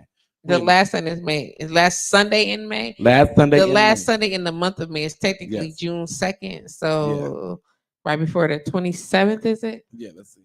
It's the 20th. Let's see, because I keep saying last Sunday in May, and I need to give y'all The last Sunday in May. Is Yes. that why is that last weekend? Sunday in May, because I'm going to release the first special on that day. So it will be a special release first, and then a regular weekly show will come after that. So the last Sunday, the official last Sunday in May is the 26th. So the 26th, which is the day before Memorial Day. Amen. That's what you're trying to do, Mike? I'm coming. You sure? I'm coming because I know everybody's gonna be off. I'm gonna release it. It's gonna be amazing. It's gonna be something. Is it gonna be live? Is it pod? Is it just pre-recorded pod? We can jump back to it. You're gonna be live when you do the first one. Like how to say? Tell me. Make me feel like I'm be there. the first show. So the first show, you all will get a chance. I know y'all done seen me a million times this week, a million times. I've been everywhere trying to promote this podcast. Okay. Right? But it'll get a chance. You get to know me. You get to know my history. I want to give people who are not in Milwaukee, because I know some of y'all may know me, but everybody don't know who I am. Okay. Give people an understanding of where I come from, why I know what I know, how I know what I know, what my expertise is, what industry I've been a part of, et cetera, my story. And then from there, we'll get into the following week. We'll get into the regular show. We'll do our topics. We'll do our deep dives, and we'll have a good time. Specials will be either an interview or a deep dive, depending on what's happening for that month. It usually will be some interviews or something special. Okay. And then we try to do things like that. So we just got a call in from my other resource. Awesome. Sir, if you want to be anonymous, you can be. If you'd like to share a little bit more, you can. It's totally up to you. But we've been talking about accountability regarding parental engagement. The Michael's disdain for the concept of adding additional police officers on deck as far as to our MPS system, and then in addition to that, what that's looking like, what the groundwork is looking like for rehabilitation of these children who some are going astray, some are not. And as you are actively engaging in on the ground or with some of these young people who don't have the cleanest of records, who are, pushing all of the limits of legality and stress and livelihood and things like that. What is some of your input on that, sir? The first, because you talking to me? Yes, I am, sir. Okay, well, the first thing is our kids now, they understand the law, and they understand the law a little bit better than we think they do. They know that if they're not 16 and a half years old, it's just a slap on the wrist. They know there's only a certain amount of things that they can do, and they'll keep being returned back to the community. So them knowing what rules to break and how to break them is one of the main issues. And then it's the parents. The parents not keeping an eye on the kids, providing structure and stuff like that. But most of the time it's the kids knowing the law now. Like you have a kid, they come in for stealing a car, petty theft. They're 15 years old. They know they'll be out within 30 days. You might put me in a program, and I'm going to get in the program. I'm going to be in the program for 3 months, and then I'm going to get out. It's a lot of slap on the wrist if you're not 16 years old. So what do you think about my idea, caller, where I said we should remove these children from the community to be in more of an intensive program, more like a boarding school type intensive care type program, where we don't have them returning back to the streets right away, where we have them in a place where they're learning, they're in intense mental services, mental health services, et cetera, et cetera. What do you think about that? Say the last part again. They have intensive, mental health services, that we're making sure that we're reaching out to the parents to make sure that when they are returning home, if that ever happens, that we're making sure that actually is a place, something as similar as like the CPS program does as far as removing children from the home, something like that. What would you think a program would do for these type of children if we were moving them and putting them in something like a military school, boarding school? Well, to be honest with you, most of the programs that they'll get into when they are actually placed in detention and have to stay provides them with a therapist, whatever they need, whatever needs they need. If it's a therapist, if it's an AODA therapist, if it's a regular just therapist, yeah, family therapy, they provide it all. but it's just a matter of them taking it. They take it while they're on the inside to get out. Then when they get out, they decline it. So it's like them smoking weed. To be honest with you, they stop smoking weed for 3 months while they're in, and they'll tell you that they're not gonna smoke when they get out. And the moment they get out, they go right back to it.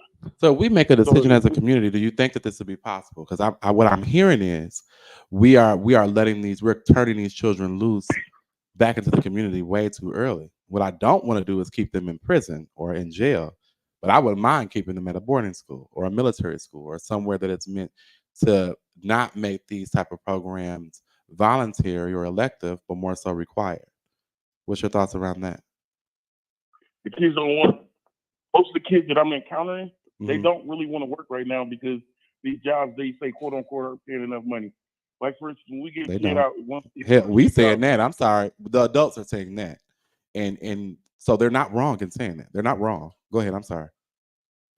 You said the adults? Adults, we say that.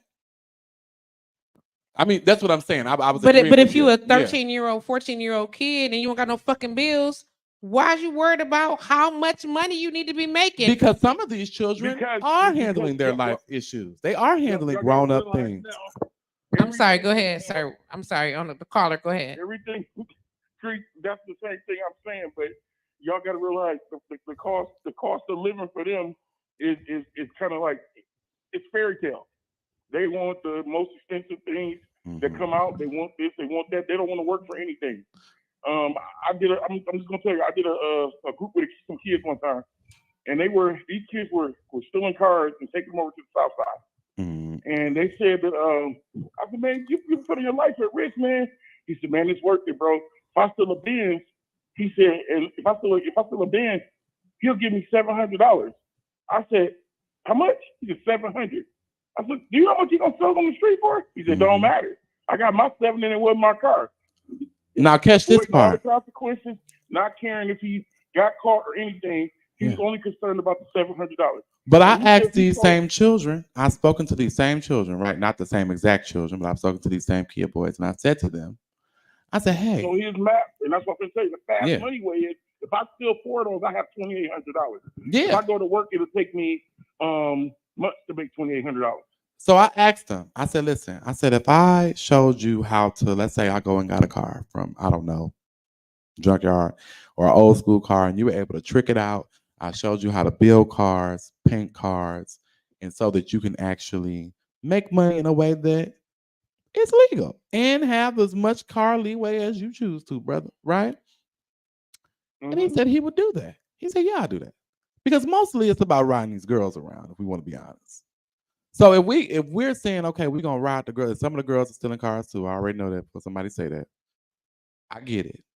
But my thing is, what do you think? Because I heard that's from a boy myself. Would you think a program where we taught them how to work with cars, that we taught them how to do different things with vehicles and things like that, would that help alleviate that? Were they able to sell cars? They're able to make that type of money in a different way? Because you can make fast money painting cars. You can make fast money fixing cars. You can make just as much and not risking your life customizing a car, tricking it out, and selling it. You know what I'm saying? Those are the type of things you can make the type of money from too. And it ain't got to take you that long. And do you think they would be interested in something like that, sir? Caller. So what do you do and then the next question is, if that's not an option for them, what do you do? I mean, because some of the kids have different likes. Some might want to like work on the cars, take cars, redo them and sell them. Yeah, it sounds like Rawhide, but I don't think Rawhide does it quite like that. I'm sorry. Go ahead. I'm sorry. Rawhide is, I mean, all these places that they send the kids now in this day and age right now. I mean, just from my point right now, I've been in the system working for 8 years. They send these kids up here. Some of the kids, the parts that we don't hear about is the kids AWOLing from them places.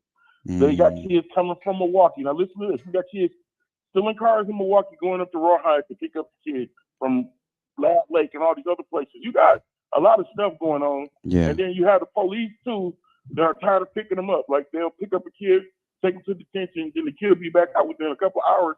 Then they'll bring them back, and then they'll be like, "I'm not gonna pick them up again." Or they'll see kids speeding down the street. I was telling Trice about this.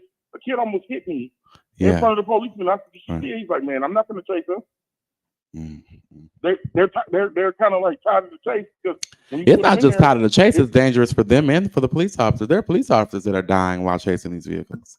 Right. So the question is, and I know we don't have all the answers, and we got Right. about 2 minutes or so. But what do you see as a solution, sir caller? What do you see as a solution, or what do you offer up as a solution or idea for direction for us to go in? the solution would be when we catch them, it has to be a bigger consequence.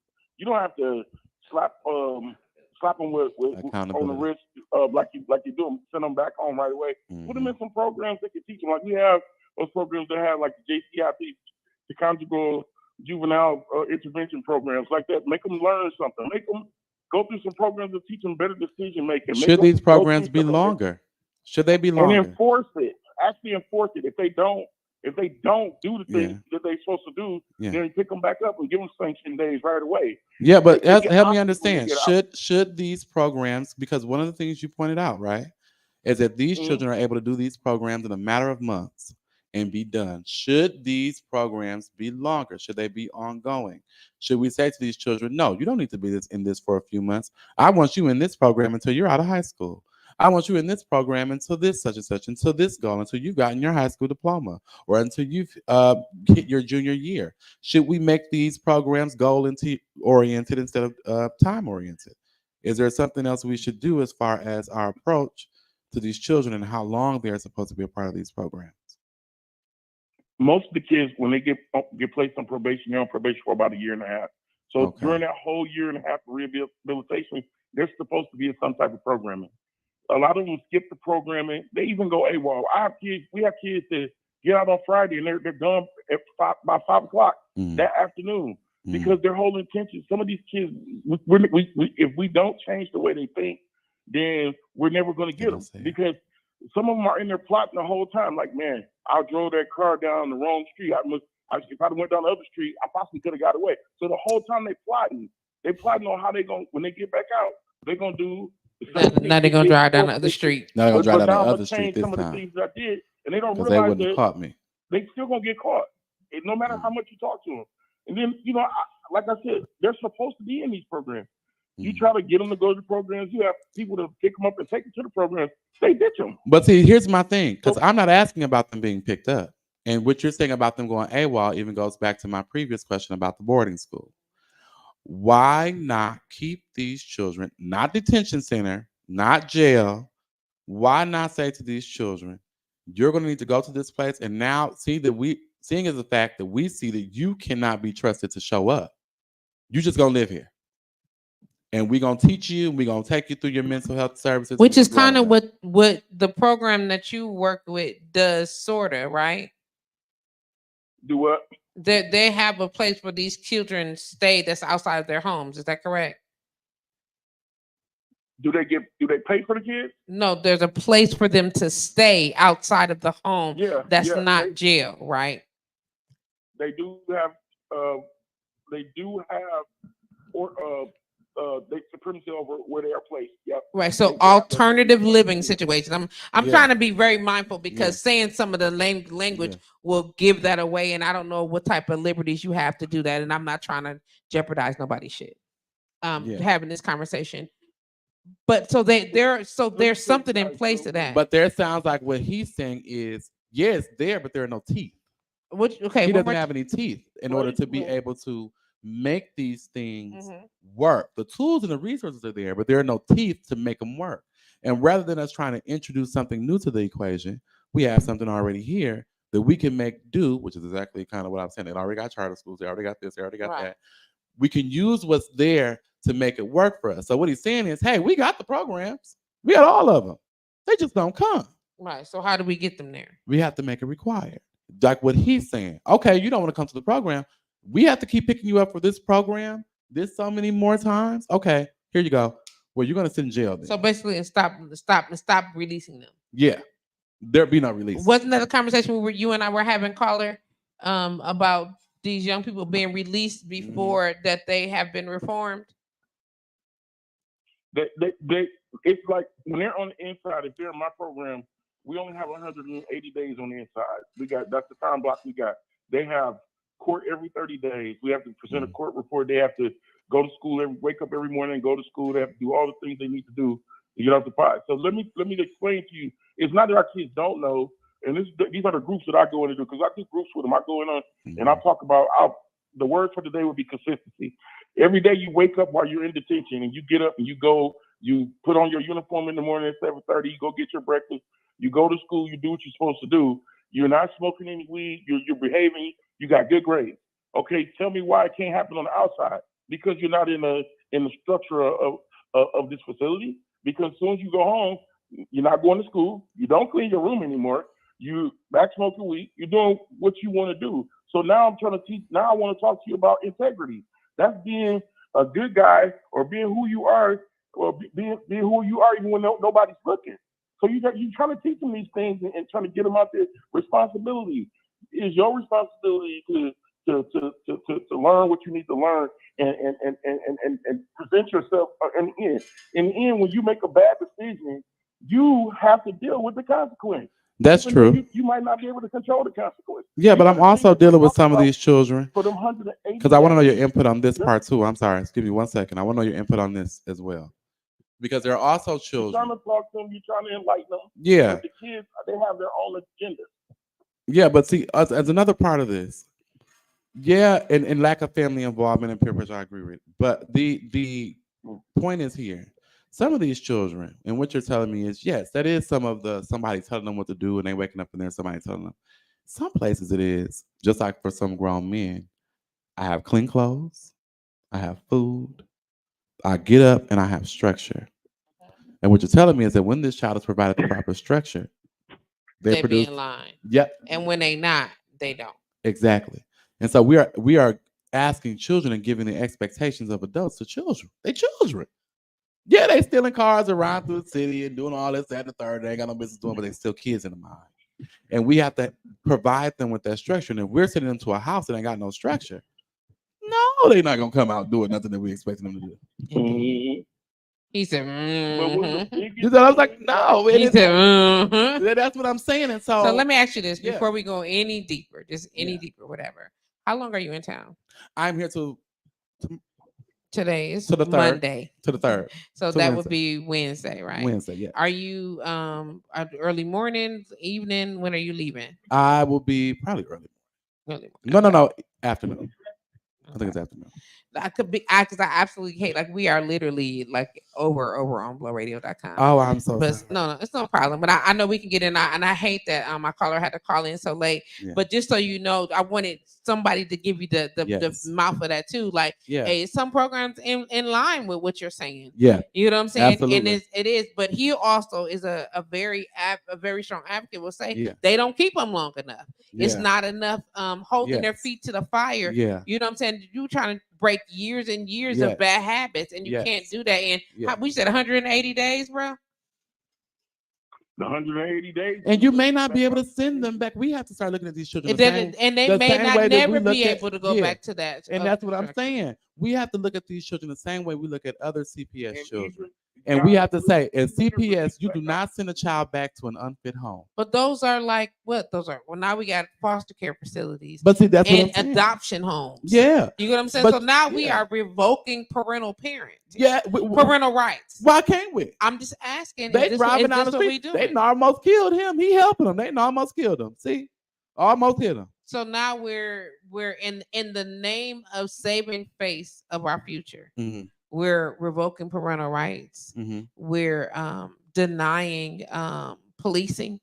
Mm-hmm. Because we already know the systematic the training of that Exactly. or whatever.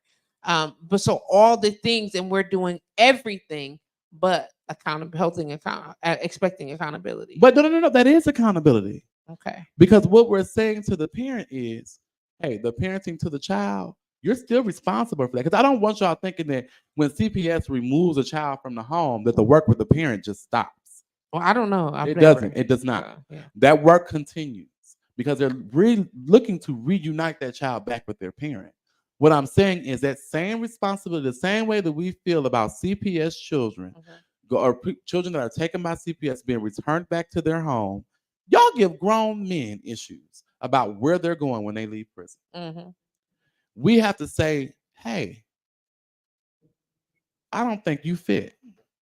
And I think that's why he's out here breaking the law. Indeed.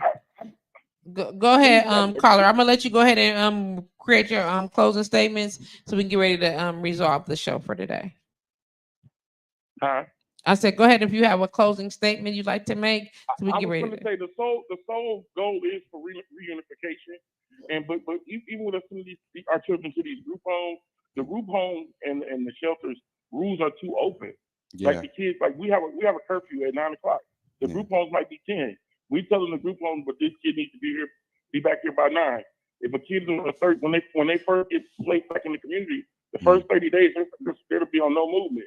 Yeah. You see they have on GPS. You see the GPS moving. Or he was with me. We went roller skating, and we couldn't leave him back with anybody. Was there a staff left back there? Yes, it was, but we didn't want to leave him. We want everybody else to have fun. That's what I'm saying. It's always a way for a loophole come, and that's what we got to cut all the loopholes and get straight to it. I mean, like you said, hold them accountable, but it's hard to do that, and it's hard to take the gloves off on kids because there's so many loopholes and so many different rules being put every day. You all right? Uh-oh. Probably done dropped the phone or something. Caller, are you still there? I'm here. Okay, we just want to make sure you all right. So listen, Mike, I want to thank you for being here today. Thank you for having Thank me. you for this intense conversation, but just a very enlightening It's conversation. really dope. You know, a lot of people get an opportunity to hear only one side of this coin. Yes. You know, but when you show up with solutions as well as requests, Yes. you know what I'm saying? Because if you make a Yes. request for change, Yes. you got to have something to offer to the table. Absolutely. Like, listen, I don't think this is a good idea. I don't think we should. However, I Yeah. propose A, B, and C. Exactly. You know what I'm saying? So high five to that. The launch for your podcast, Front Row, is May 26th. It will be 12 a.m. Eastern time. So when it hits 12 a.m. on the East Coast, I am available for you to watch on Sunday. Okay. So how are you going? Are you pre-recording? Is it live? I will be pre-recorded, but I will be watching live with everybody else. So y'all will feel like I'm there because I'll be in the comments with you. Okay. So, but the whole thing about it is, it'll be recorded live tape. You'll see it. You'll be able to watch it. You'll be able to log into it on Sunday. It's going to be your version of Meet the Press. We're going to have a good time. We're going to enjoy ourselves. We're going to have an as we did today, have an informative conversation about whatever that topic may be or topics may be for that week. Okay. We'll go through those 10 topics. It's a weekly show. It's a weekly show. It's a weekly show. So you'll see it weekly on Sundays. At what time? It'll be 12 a.m. Eastern time. So when 12 a.m. turn around, you'll see Michael J. Curtis. It's like Netflix. I'll pop up. Okay. And so at midnight. Are you on a certain platform? I will be on my own website. And it's itsacourtesy.com. It's ITSACUI. You definitely got to say that's way slower. Yes, but see, I think it'll be easier. Y'all just go to YouTube. Go to Michael J. Curtis YouTube. It's easier. You can find me that way. Michael J. Curtis YouTube, or even easier and better, Michael J. Curtis on Facebook. Follow there. You'll have all the updates, all the new information. We'll have very similar to what you had today. People calling in. I don't know if I need so bad. And so this. Sometimes, and all of that. So that's really, really good. And moving forward. So May 26th, 12 a.m. Eastern Standard Time.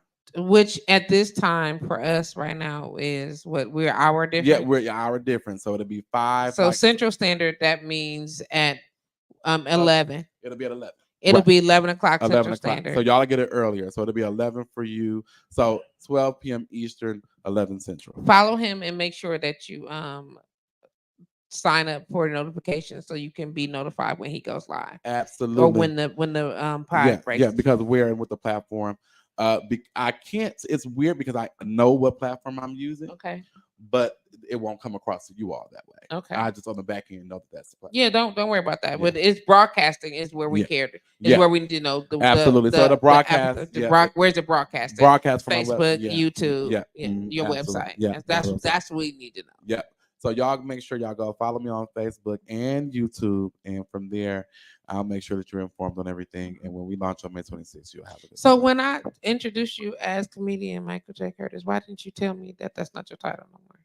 I am that though. Are you? I'm comedian Michael J. Curtis. I'm host Michael J. Curtis. I'm executive director for my nonprofit, the Courtesy Initiative. I'm executive producer of my own show. It's a lot of things. So I wear a I'm lot of just hats. saying, we talk about the titles. You Yeah. know, we didn't get the chance to talk about the new title we was talking about doing. Oh And yeah. we have to have you I'm back here to definitely talk gonna about come that. back and talk about Because that. I'm like, sir, no, no. But I'm sure Yeah. knowing Michael, like I know, it's an absolute pleasure, G. Thank you It's an so absolute much. pleasure. I'm Thank so you for glad having you me. This is being here. beautiful. Thank you. I'm I- glad you got to express yourself. Yeah. People got to comment and engage you a little bit. You know what I'm saying? Absolutely. To kind of get a feel of what that's going to look like for them Yeah. when you launch. That's May 26th this year. This year, May May 26th, 26th. May 2024, May 26th, 12 a.m. Eastern, 11 Central, you will be able to see. That's 3 days before my birthday. I days made before sure to my shout you out. So 3 you will days be before my able to birthday. see front row with Michael J. Curtis. We're going to have some fun. So as I told them on every show that I've been on, get your herbal therapy. Okay. Okay, whatever Okay. that may be. Okay. And get your libations. Yeah. I provide Hello. libations. And we're going to have a good time talking about things that are going to help improve our community, and raising the conversation. Indeed. I think we're gonna be looking at Senator Curtis soon. You think so? I think you might jump right in. Listen, G. I hope I don't cuss too much on the show. I'm just saying you gotta start somewhere. I gotta start somewhere. You're You gotta right. start People somewhere. have started from shows. People have started from You gotta being start from somewhere. show hosts. So it I can think happen. I saw somebody here that says he a write-in now on the ballot. Oh, And then if you live in Troy, I think Troy. Troy said you write it on the Troy, I ballot. can't just tell people to write. Yeah, you me in. neither. I can't Yeah. either. I need to I know ain't some look things. you up, Troy. I gotta look you up Gotta first. look I'm you sorry. up. I gotta vet you first before I be telling people to vote for you. So don't forget that. Yeah. I know I tomorrow. said what I said about Cavalier, but do not vote for David King. If I gotta pick one, I'll pick Marshmallow. Go his way. Why do you keep calling him? Because you know that man is a graham cracker. Did you see his? And do not make me turn your microphone off, Michael. Did you? No, you stop it right now. I'm sorry. I wasn't Behave gonna. yourself. I wasn't gonna say about that. Did you see his political party? His campaign launch? No. You ain't wasn't a black person in the room except him. Y'all voted for him. Why I'm is just saying. that? Huh? Why? Because he don't know none of y'all. He do know some. No, he don't. He was under the Tom Barrett He administration. do. He was y'all at the, voted for him like it was something he new. was at the white party. The who? The white I want to party. thank y'all for logging on to blowradio.com. No. It's your girl, JustPatrice, live with JustPatrice in the building. Welcome to Monday. Shout out to Michael J. Curtis, my guest for today. I'm so happy Love to it. have him be here. Listen, don't forget, log on and catch him. Find him everywhere. Michael J. Curtis. All you gotta do is Google him because Michael J. Curtis is the thing, y'all.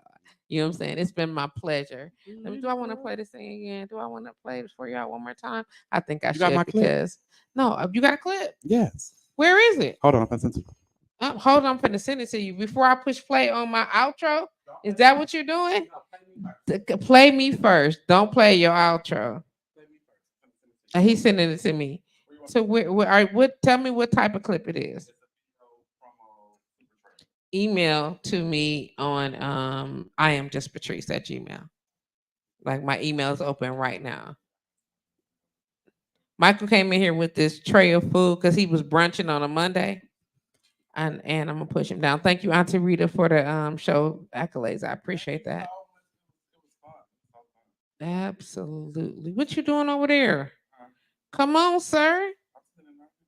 Do, do, do,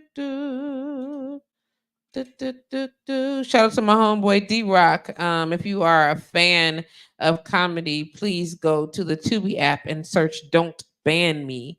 D-Rock is on the stage right now. Of course, I think this is like rotation number 4. I'll be watching it in the background so that I can watch some extra things. But, plays matter. So we want to make sure he get as many of them as you can. Plus, it's enjoyable. It's a good thing to see. I appreciate it. And I really, really, really, really like at the end of the show when it says executive producer, Patrice Green. I feel some kind of special about that. I need to do it one more time though so I can get all my IMD credits. Just saying. Sir, where's my email? I'm talking as best I can now. Come on now. Let me go back to my stuff and pull it up here. Inbox. Waiting on it. I don't see it. I don't see it. It's okay. It's okay. It wouldn't have come under promotions. it wouldn't have come under social. I'm looking at primary. I'm refreshing. Y'all see me refreshing the hell out of this screen. Okay, I'm trying. Let's see. Oh, look at who online and got a couple breads. Thank you. I appreciate that. Thank you so much for the couple of breads. Yeah, I got a couple of breads. Ain't it nice? I appreciate that. Let's see. I don't see any snooze, nothing. Oh, you airdropped it to me. Look at that. Who got a little? I accepted it, but let's see where it's gonna go. Enter my file. Come on. Thank you. Look at that. Is this it? Okay. So what we're gonna do is that. Where's the audio? What this is, these are our national secrets.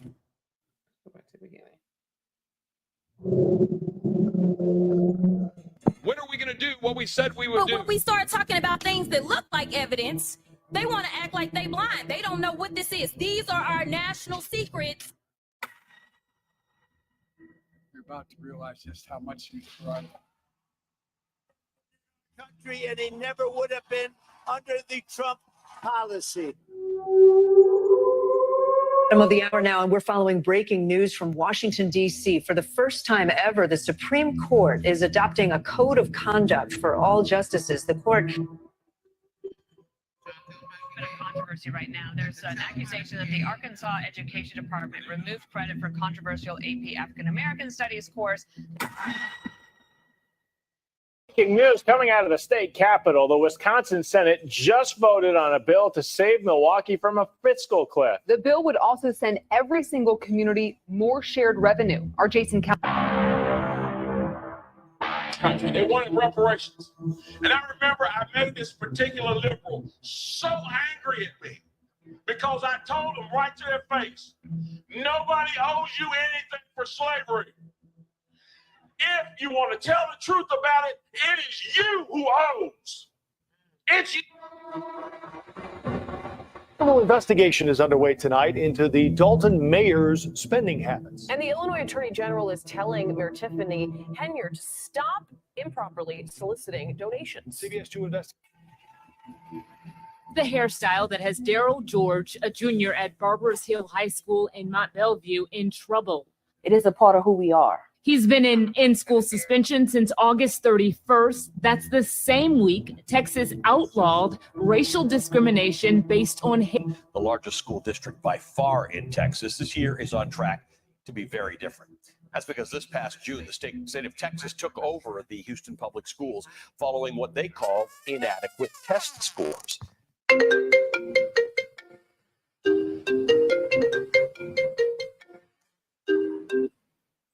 Hello? Yeah, that's mine.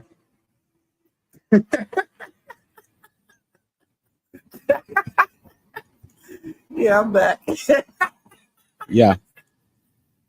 Prepare to be lit.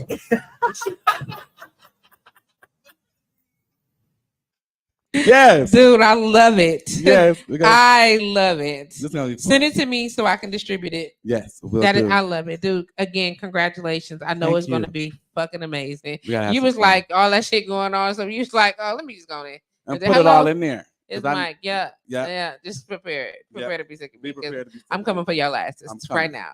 Yes. I love it. I fucking love it. Thank you for having me, y'all. Absolutely. Baby boy. Love y'all. Absolutely. He's like, love y'all. Bye. Bye-bye. You know what? I'm gonna leave it at that. Y'all prepare to be sick of him. Yeah. That's like be prepared to be sick of him. It's been real, y'all. Oh no, not it won't be none of that. I don't know who's calling. But that no, wasn't me no, that time. no, that wasn't you that time. But nonetheless, all is well. Until next week, y'all. I holla.